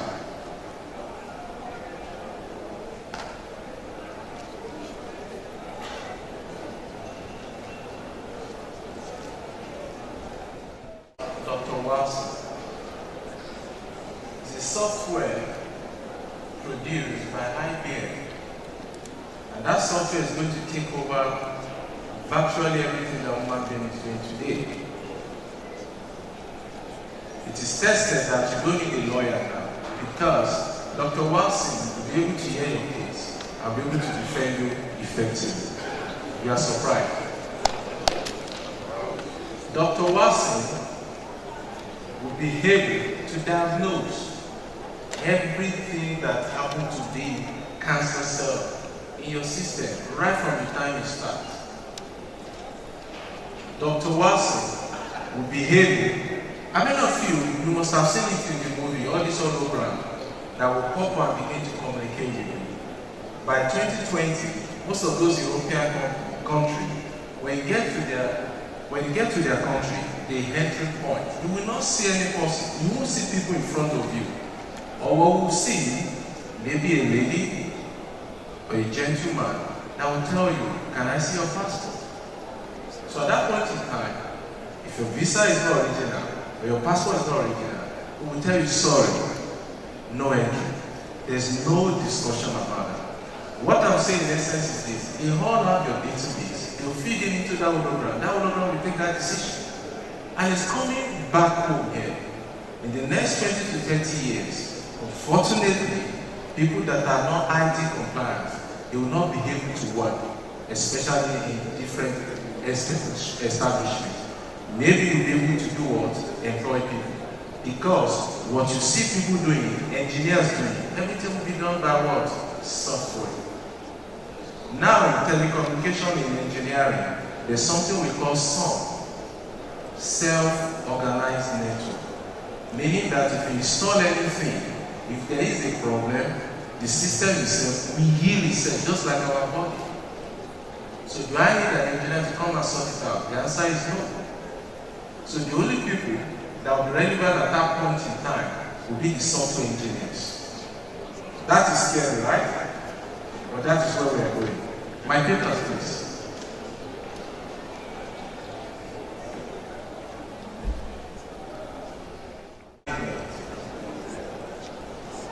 And data technology is crucial.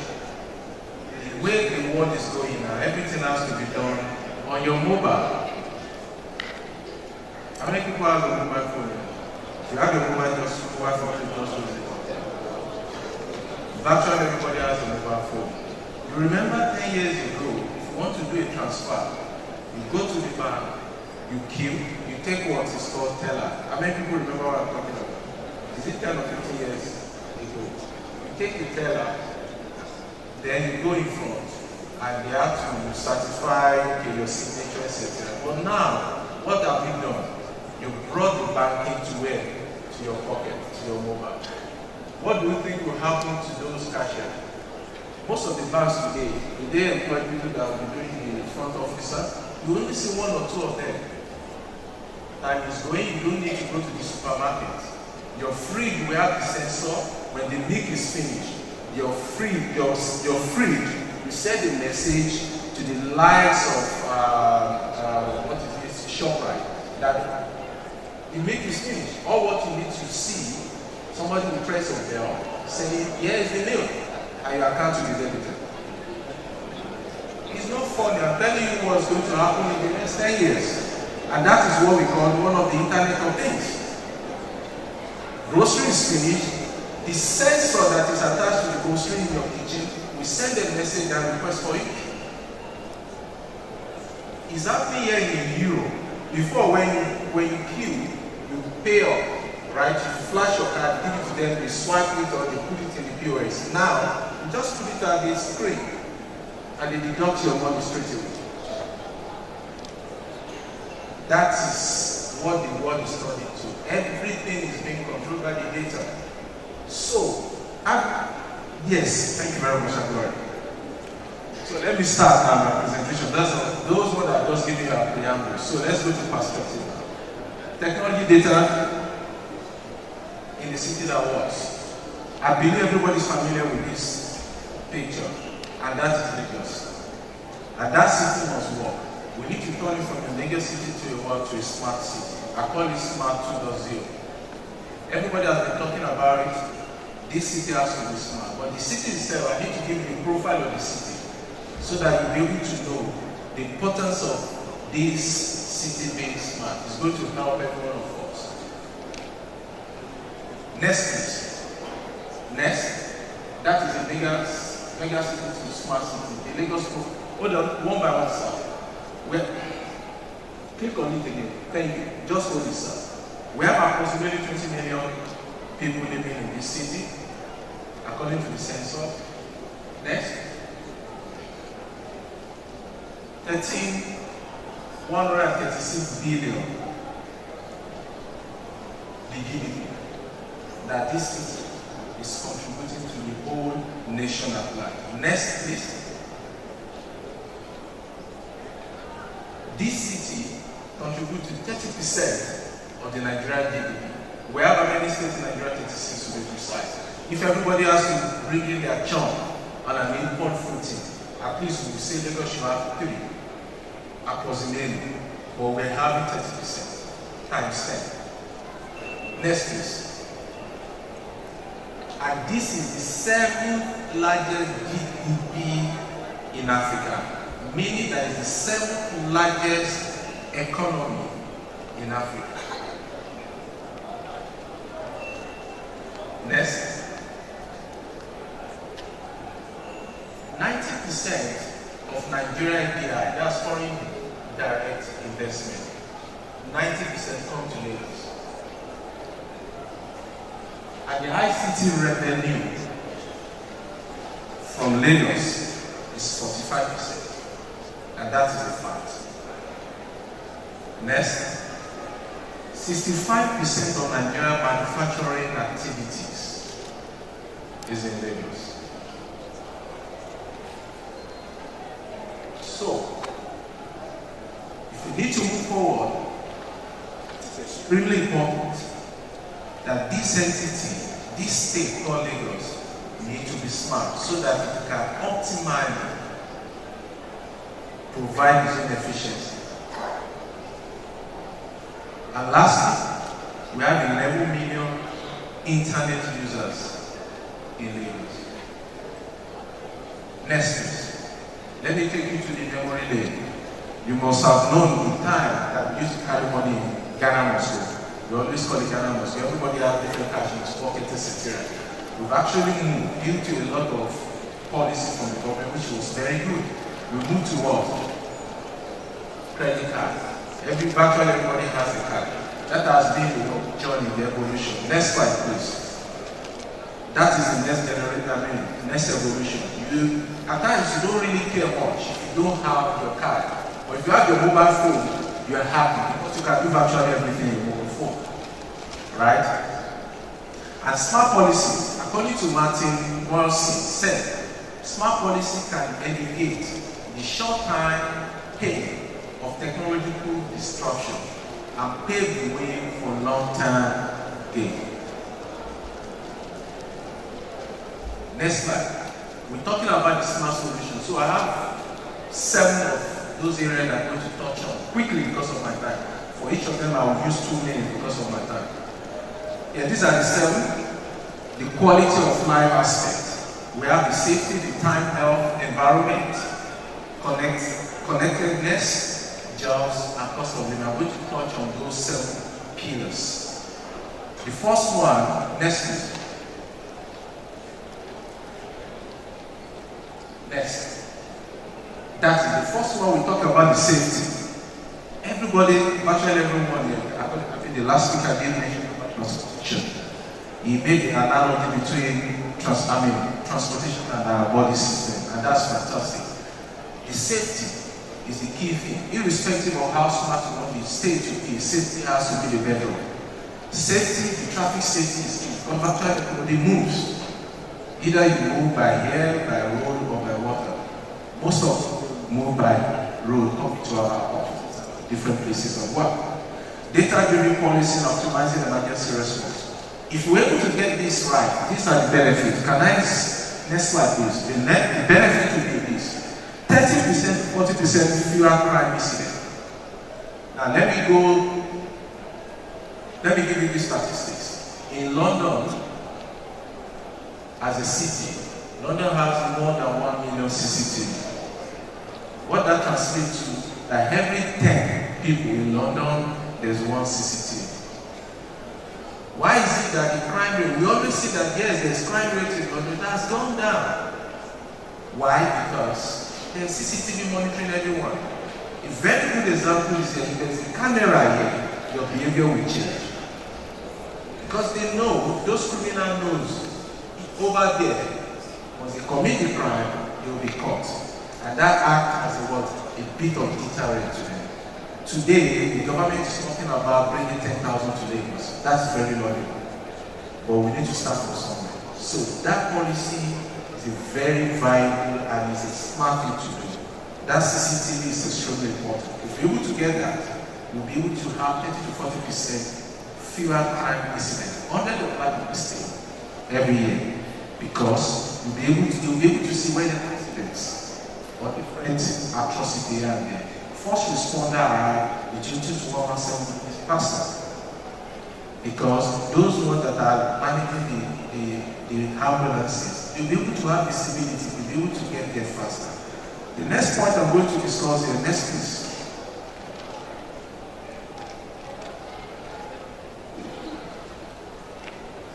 Has to do with the time. Public transit application, intelligent traffic management, new dynamic mobility option. I see a situation whereby everybody can control when he or she will get to the bus terminals. Let me use London as an example again and again. If you want to get to an appointment 8 a.m., you know when to leave your house to get to the next bus stop. You know when the bus will come and when it will leave. If you miss the bus, you don't run after the bus. Hey, wait, no, that kind of thing doesn't happen. You wait for the next.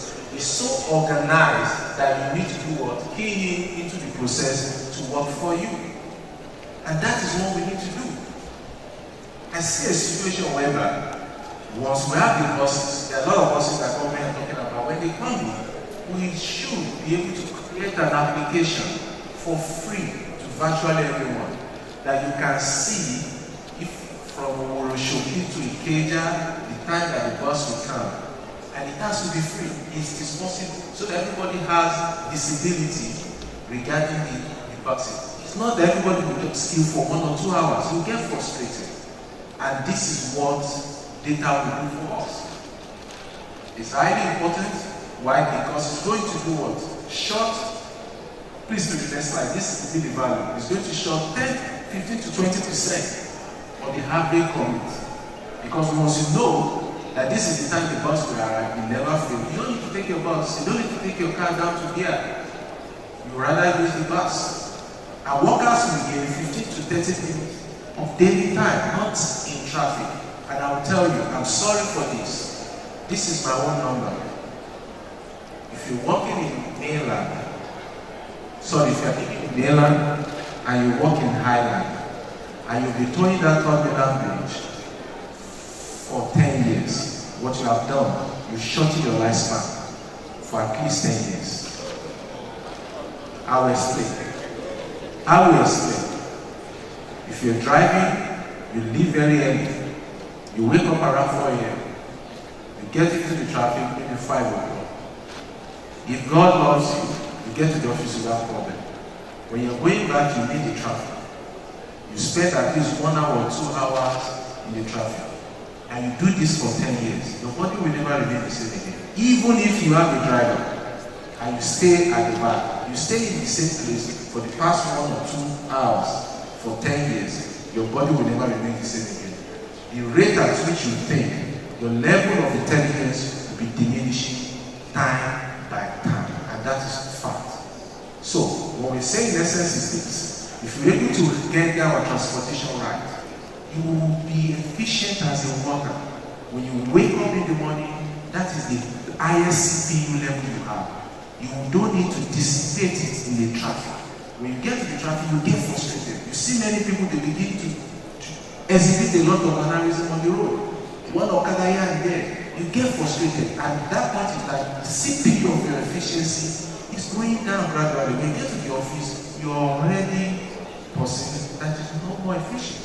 You'll be frustrated. The first person that greets you in the office might have a problem. If you're the boss, then you're going to do what? Disseminate it to your what? Subordinates. So I'm telling you, sir, from experience, it affects productivity of everyone. I've been there before, so I know exactly what I'm saying. Next one has to do what? Reduce degree loss. I've just mentioned that indirectly. For efficiency and productivity. You can't stay in the traffic for 1 year, for 1 hour, and you get to the office and be productive. It's not possible. It's not possible. So let's go to the next one, please.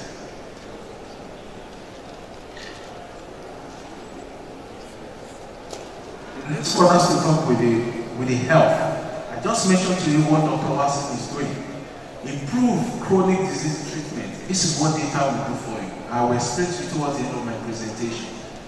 You'll be able to collect a lot of information about your body system, and you'll be able to analyze it in the big data to know exactly what type of disease is coming on your way in the next 5, 6, 7, 10 years to come. So at that point in time, the doctor can easily profile or a lifestyle to you. Say, probably stop eating a lot of oil. Probably stop eating a lot of soil, because they've said it that in the next 10 years, so things are going to happen to you.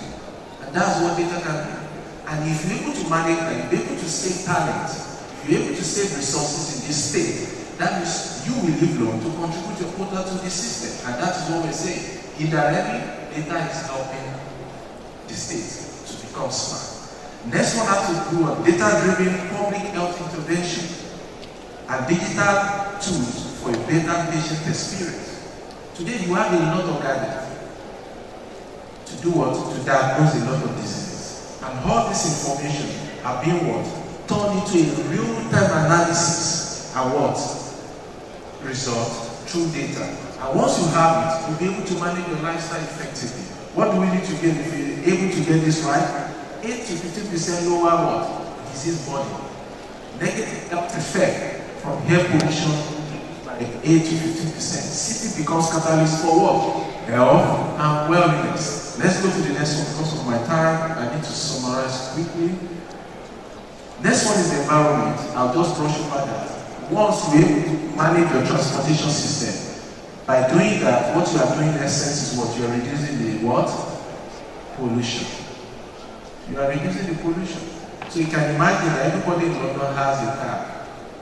The air there will be very, very bad. There's some countries, some cities that you all know, I don't need to mention their names, where you cannot even clear visibility in the cloud because of what?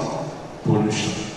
Let's go to the next one, please. So if you're able to do that, what you're going to get is greenhouse emission lower by 10 to 15%, solid waste reduction, liters of water saved as well. Let's go to the next one quickly. Connectivity. Application for person-to-person connectivity, application connected to public, to local government, application that connect to neighborhood. What do we need to gain? Next one, these are the things that you need to gain. There will be digital connectivity between what? Real world public can report problems weigh in on planning decision online community links neighborhood. Next one has to do with the job. If you're able to get this right, that means you're actually creating an ecosystem for people to do what? To work. E-career centers, digital hiring platform. Today there are a lot of people that have a lot of platform over the internet. Are you aware, like before, when you need a lesson teacher, you will rather call your friends and need a lesson teacher, etc. Go to the internet, a lot of applications, you log on there, and most of the guys that are extremely good probably in science, they've registered under those applications. And they will do what? They call them that there is a class for you. They give them their price, they give you the price, and they make their money. They will know the application also make their money, and that is data. You'll be able to choose the teacher that you want. They will give you the profile. Okay, this one has done mathematics in university, and this is the years of experience. You will have your choice, unlike before, that whoever they recommend for you by word of mouth is who you're going to take. So this is what we're talking about, being smart. Let's move to the next one quickly because of my time. 1 to 3% boost of employment, fewer barrier to startup, etc. The last one is cost of digitalized land use, and this comes to the case of this conference. We need to digitalize our land use and the carbon. You don't need to go to allow someone to land. If you want to charge something, you need to go there and they charge it. Everything should be online. It makes life easy for everyone. Ease to do business. Once we're able to do this, you discover that all those middle guys will be taken out of business, and you'll be able to have value for your work. Next, I need to move now. Let's move now. With all what I've said, the enabler is this, and that is your mobile, and that is another statistics now. 444 million by 2017, and it's still increasing. It's going to increase to 634 million across the whole sub-Saharan Africa. Next one, and this, once you're able to have this, unlike before, if you want to have a smartphone, it's either iPhone, Samsung, but there are a lot of them now. What is happening is that the price is going down. When the price is going down, affordability is getting to virtually headroom. Once we're able to have this, that means we'll be able to afford access to that technology we're talking about. Let's go to the next one so that I can quickly round off. I have something to share with every one of us. Here we have, I need to explain this to you. You must have been hearing about 2G, 3G, 4G. The turn is now moving to 5G. I'll explain to you what 5G does. We're talking about driverless car. Don't look at it, I'm talking about movie. It's going to happen in this country. You can write it down. It will be in 10, 20 years, it will happen. Driverless car. Now, when you are driving, I'll just bring this analogy for you. When you're driving and you're getting close to an obstruction, there is a signal from your brain. It has calculated it within split of seconds that you should apply the brake. That is correct. That is exactly what this technology will be doing. So what that simply means is that that technology will be able to take a decision very, very fast, even faster than your brain. And that's what I call the latency, the ability to take that decision. That's secondly, the ability to do it in the speed of light. And that's what I call the speed. And the third one has to do with the high number of connectivity. Once we go into 5G, Nigeria is going to 5G, Africa is going to 5G. Different countries, they started doing test running of 5G. When 5G comes in play, the lights of driverless will come to play. The lights of the example that I gave to you, that's your milk, the sensor that your milk is sitting on will be able to send information to the lights of sparks that you needed to be returned will come to life, and that's what we call IoT. And next slide. Put this in perspective. This is from CBN data. It is extremely important for us because we're going to have a revolution. Look at the total number of active bankers, 63 million. Total check processed, 5.3 million. Total value of check processed is 2.78 trillion. Look at the amount of the POS, and that's data, 610 billion naira. Look at the amount of that transaction, 3.05 trillion. And look at the web payments, 83.6 billion. And this is telling you a trend, and a trend towards data. So what do we need? We need to be able to get this done. Last slide, please. Thank you, just hold it there. First and foremost, by 2025, it has been predicted that 30 billion connected devices, including surveillance, big data, artificial intelligence, will be in our hand. Secondly, data technology is the baseline. I just explained to you, that will be your baseline, irrespective of what anyone will do. Be it government, be it politician, be it medicine, security, that is going to be our baseline. 4G and 5G will be the enablers. So what do we need? That infrastructure to be able to make this city work needed to be in place.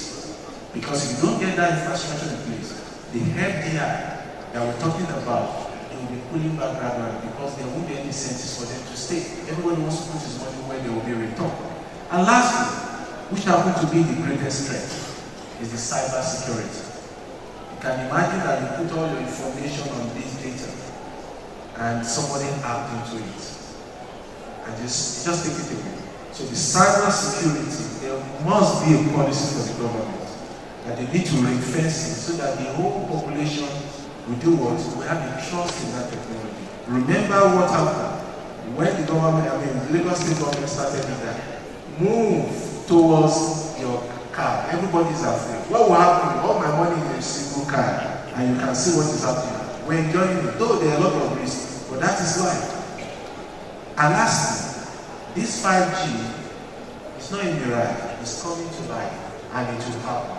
And do you know the reason why China and the US are fighting? Because of 5G. And that is the game changer. It's not about economy. That 5G will define your economy. In terms of the strength for security, it will define it. In terms of the commerce as well, it will define it. So at this junction, I will pause for now for any question, and I would like to appreciate you for your time for listening to my presentation. Please come back so that we'll take the questions.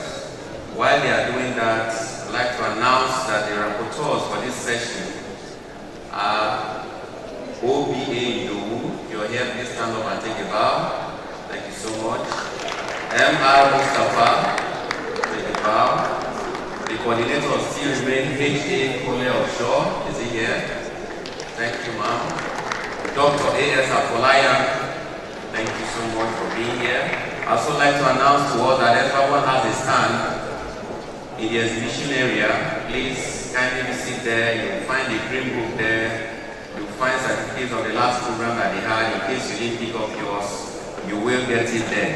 I'd also like to announce that the exhibition stand is still out there. Do please feel free and identify with it. The Financial Reporting Council also has a stand up there.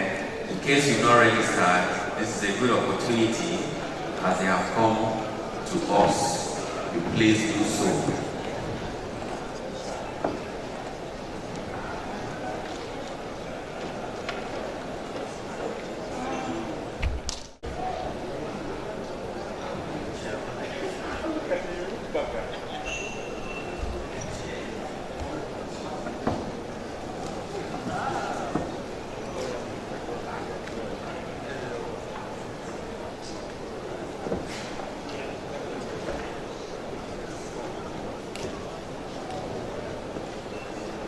Going forward, distinguished noble colleagues, I'd like to invite to the high table the immediate past president and indeed the 22nd president of our institution, Estate Surveyor and Bola Joshua Patumola Ajayi.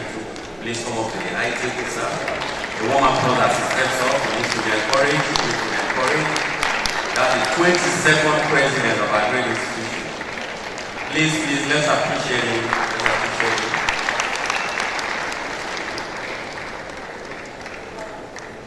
While he's coming up, I'd also be directed to inform us that this session chairman for the day is none other than our own Estate Surveyor on Lawore. So we'll call him up to come and give us a brief talk and speech, and then thereafter he will coordinate the question and answers session. A warm applause as I hand over the phone to Estate Surveyor on Lawore.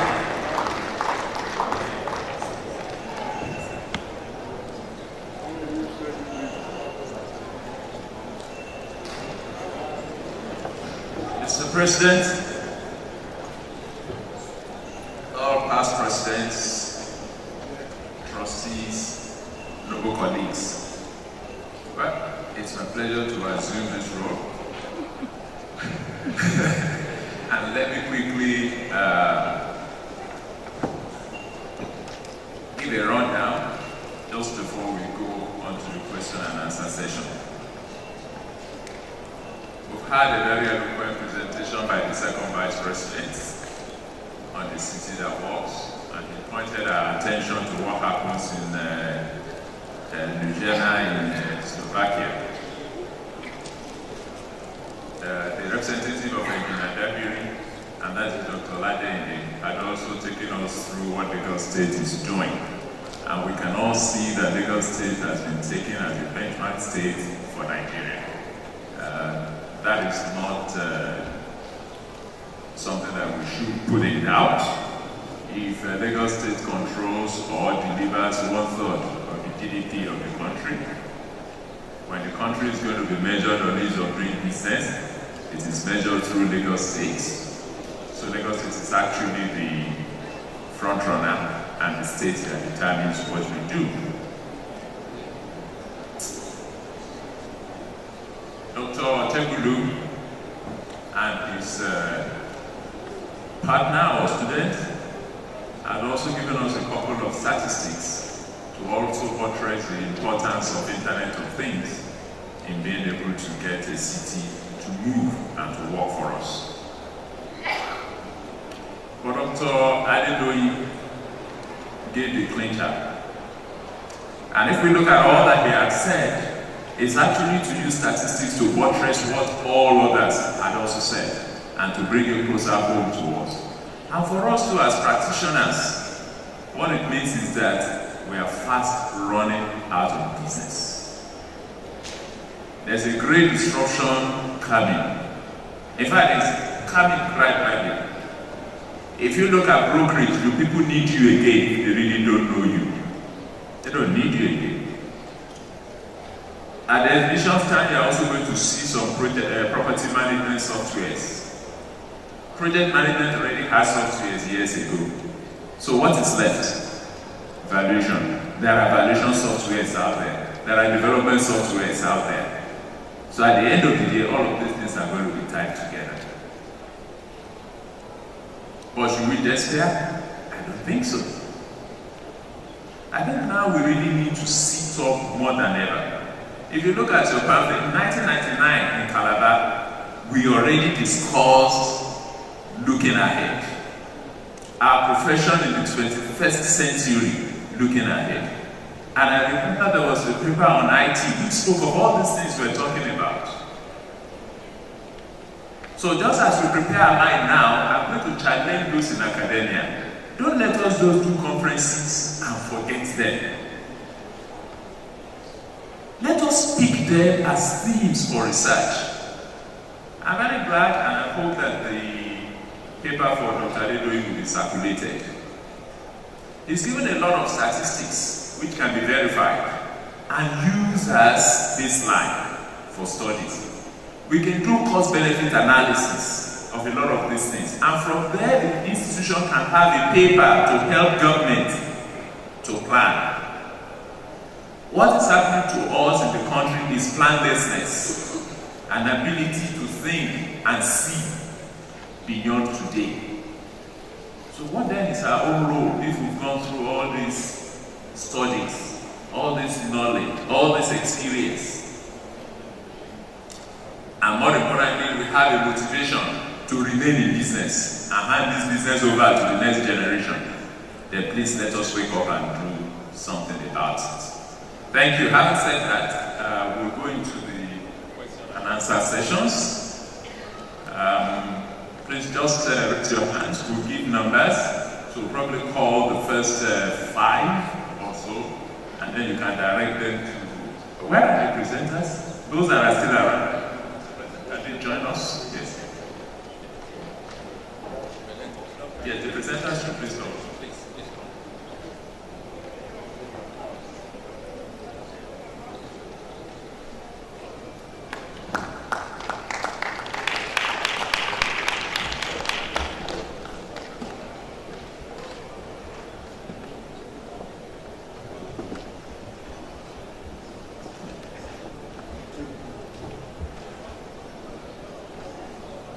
Okay, please. I'm glad I'm seeing a lady. 1, 2. Please remember your numbers. Who wants to be number 3?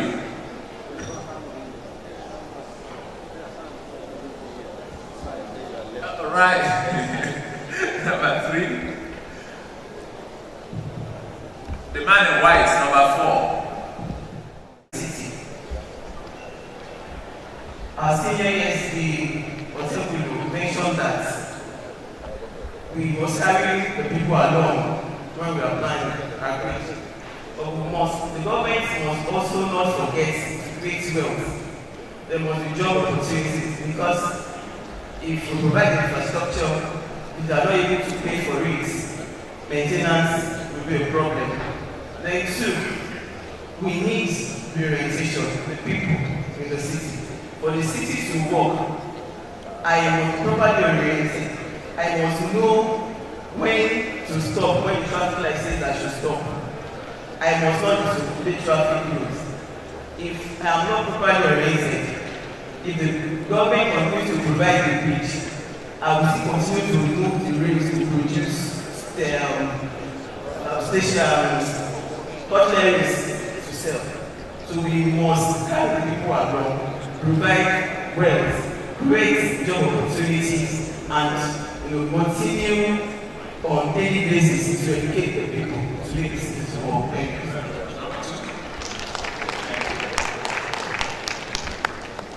Mr. Professor Joe Onyike.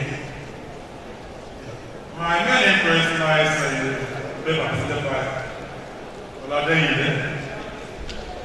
Here was talking about moving from vehicle-oriented development to people-oriented development. Yes, that is where the matter is. We have so many people that are unemployed today. If we go that smart at a smart speed, we throw so many types of jobs. Does he have a suggestion on how to cater for these large numbers if the policy, the smart city policy, will take off the future? Thank you.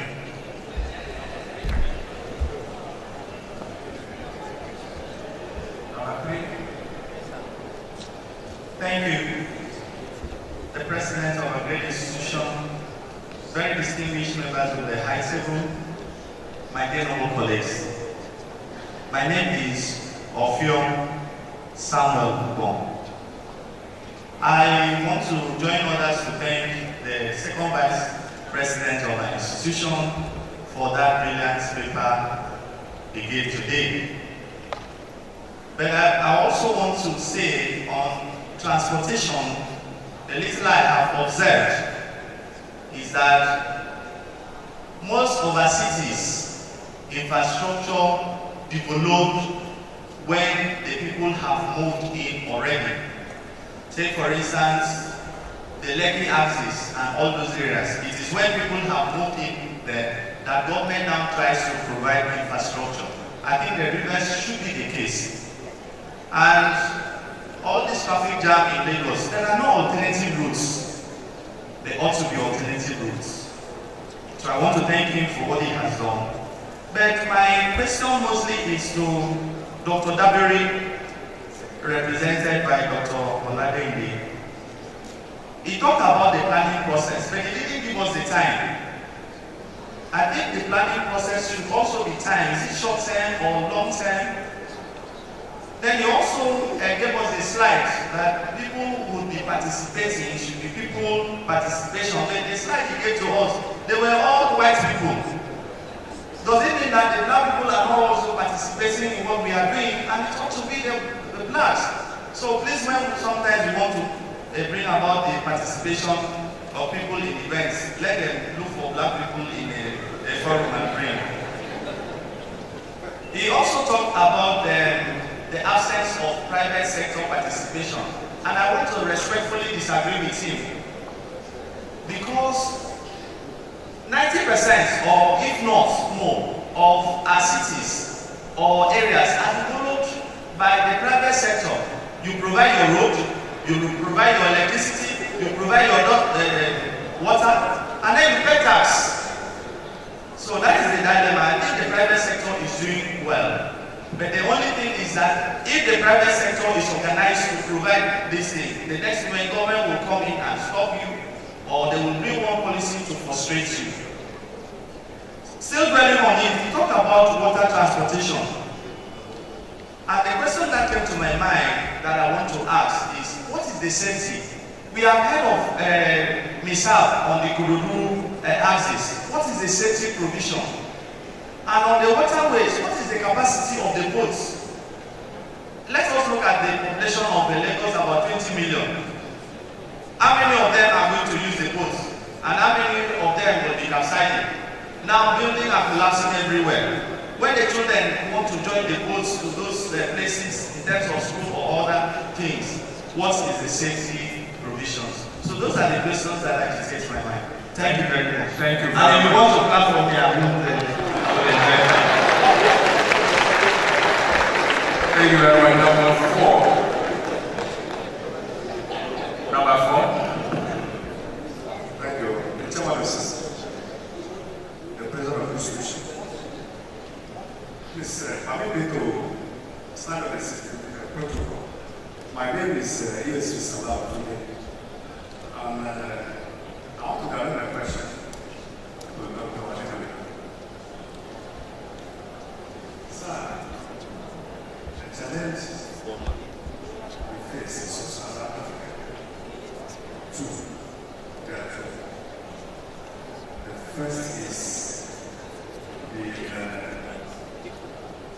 population increase in the last area. That's the war.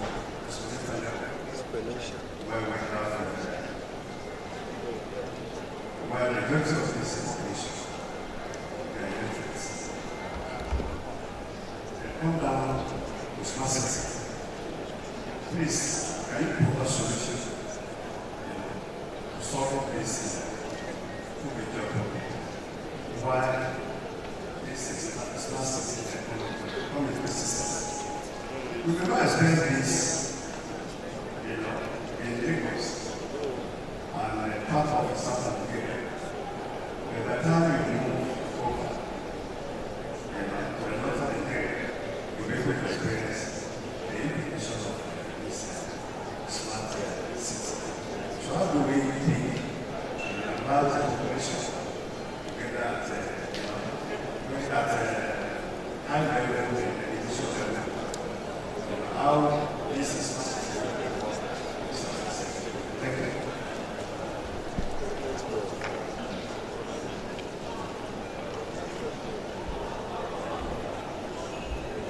Number 5.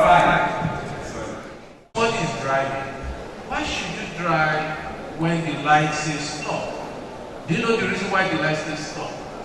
Because it will give opportunity for other people at the other side to move. If you now move, what have you done? You just caused an accident. And the smart European country, there won't be any policeman pursuing you. Never. They won't do that. They don't have the resources because it costs money.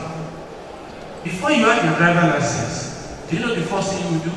They call you know your customer, KYC. You put down your what? Account number. And what? Your residency, right? And all your details. So they know everything about you.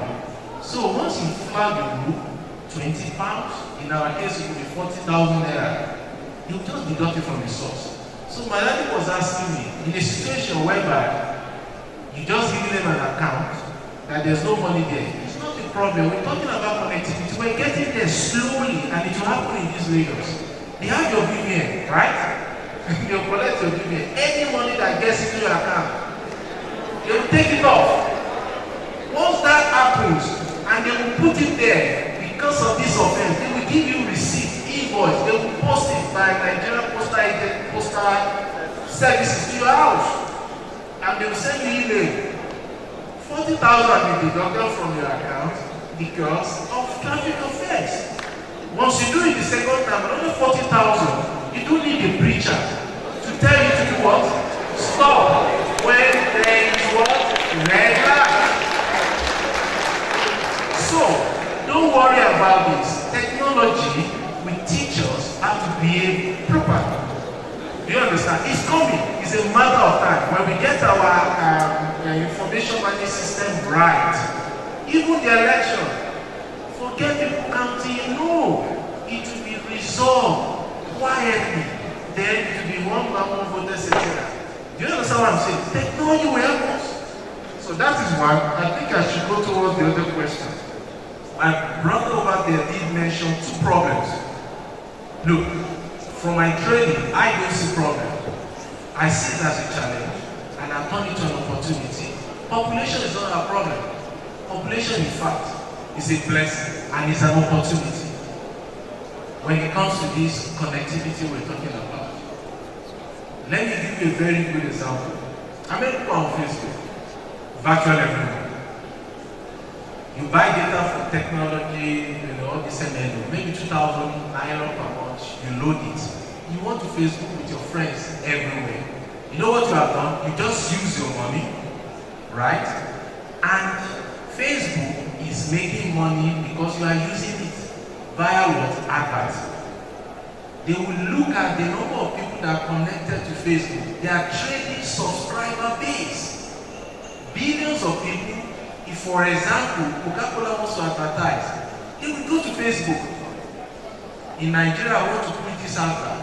How many users are there? 60 million Nigerian users. They multiply maybe by 20 cents. That is the money that we give to Facebook. When you go there, they use it to do what? To make the money. They are trading the population. They are trading the subscriber base. So population is a big advantage as far as I'm concerned, my brother. And the key thing for us is this. How do we make them to be smart? I don't want to use literacy, etc. Are you aware, for everyone that has grandmother or grandfather in the village, are you aware that they are using telephone now? Are you aware some of them, they even want to go to Instagram to see your face? Right? When you give them data, they want to do video call. Is that correct? Many of us that want to visit our uncles, because of Lagos business, we just say, let me use video call to see you. Why do I need to see you physically when I can see you by video call? You know what is happening? You are saving your cost, because when you go to see your uncle, you will drop money for all his children, right? But data has given you the opportunity to see them what? Let me see my cousin. Let me see my nephew. Let me see XYZ. You've actually managed that aspect. Am I talking to someone? So the bottom line is this. Being smart, you understand? This technology will actually create an enabling environment for people to learn how to use it. That literacy we're talking about is just your ability to have this, get connected, and use it. And everybody can do it. Let me give you a very good example. When I'm going home every evening, I always go along my house. There used to be a yellow man. He's from Borno. I call him Yellow. Okay? He sells oranges and pineapple, which I always pick. I don't normally have cash. So the day I don't have the cash, the Yellow will say, you don't have cash, but send me transfer. I say, how will you know? He said, I have my phone, I will see the alert. That is only seller on the street. He has his food, he has his BVN, he has his account number, and he can do transaction. The guy did, I'm sure he didn't go to primary school, secondary school, but he's able to use his phone. So that literacy is a matter of time, my brother, is coming because you have this. Once you have this and you know that this is your source of income, you don't need a teacher. You will be taught. You will learn it. You understand? So that literacy will be resolved with technology. You have your phone and what? You will be given the apparatus to fish, and nobody will teach you how to fish anymore. So, bottom line, the summary to both of them, technology is going to be the baseline. And this is the enabler. Very soon, we will not go to our offices again. I'm talking like a philosopher, but I'm telling you the reality. Most offices don't need people to sit there. 10,000 workers doing what? Everything is software done. The only people that will secure their job, let me tell you right now, people that are in the management, because that interaction, they've not cracked it yet. Others, sorry, technology will just click on it and it will get it done for you. So, it's high time we begin to look into this technology aggressively. If you have any of your kids, your children, I would strongly advise, let them go for software engineering, because these are the people that will determine the future. Thank you very much. Thank you very much. I think a couple of other questions that are there are directed at Olaide. But again, the question by Professor Onyike has more or less been answered, really. You're talking about how do you keep the jobs that will be lost in the smart city. I think that is where we all need to be smart and make sure that we reskill to meet the challenges of tomorrow. And this is an opportunity for those who are in the education business. He's just giving a pointer now. Allow you to go and do software engineering. Aptech is opening all over Lagos now. They have so many centers training people on software engineering and other areas of IT. So this is an opportunity. And now that we're seeing that challenge, let's prepare to take advantage of the opportunity. The questions by Sam. Dr. Olaide is not here, but I believe what he gave us was the framework. So the nitty-gritty of safety and all of that will be taken care of. I've been opportune to listen to a presentation by the Lagos State Commissioner for water transportation, on the transportation, on the water, they call it water economy for Lagos. And it's going to have all of the value chain, the jetties, these, that. There will now be public sector participation. So government is putting the policy together, and then the public will see where they can participate. They've been talking to boat people all over the world. People have been coming to them to discuss the kind of boats they can put. So it's their own is to do the policy, safety standards, and all of that. And our own is to use it because it's for us to use. So let's take the last set of questions. The one by Surveyor Femi is more of advisory, which is also to show the importance of consultation so that we don't get things wrong. So the last set of questions, number 6.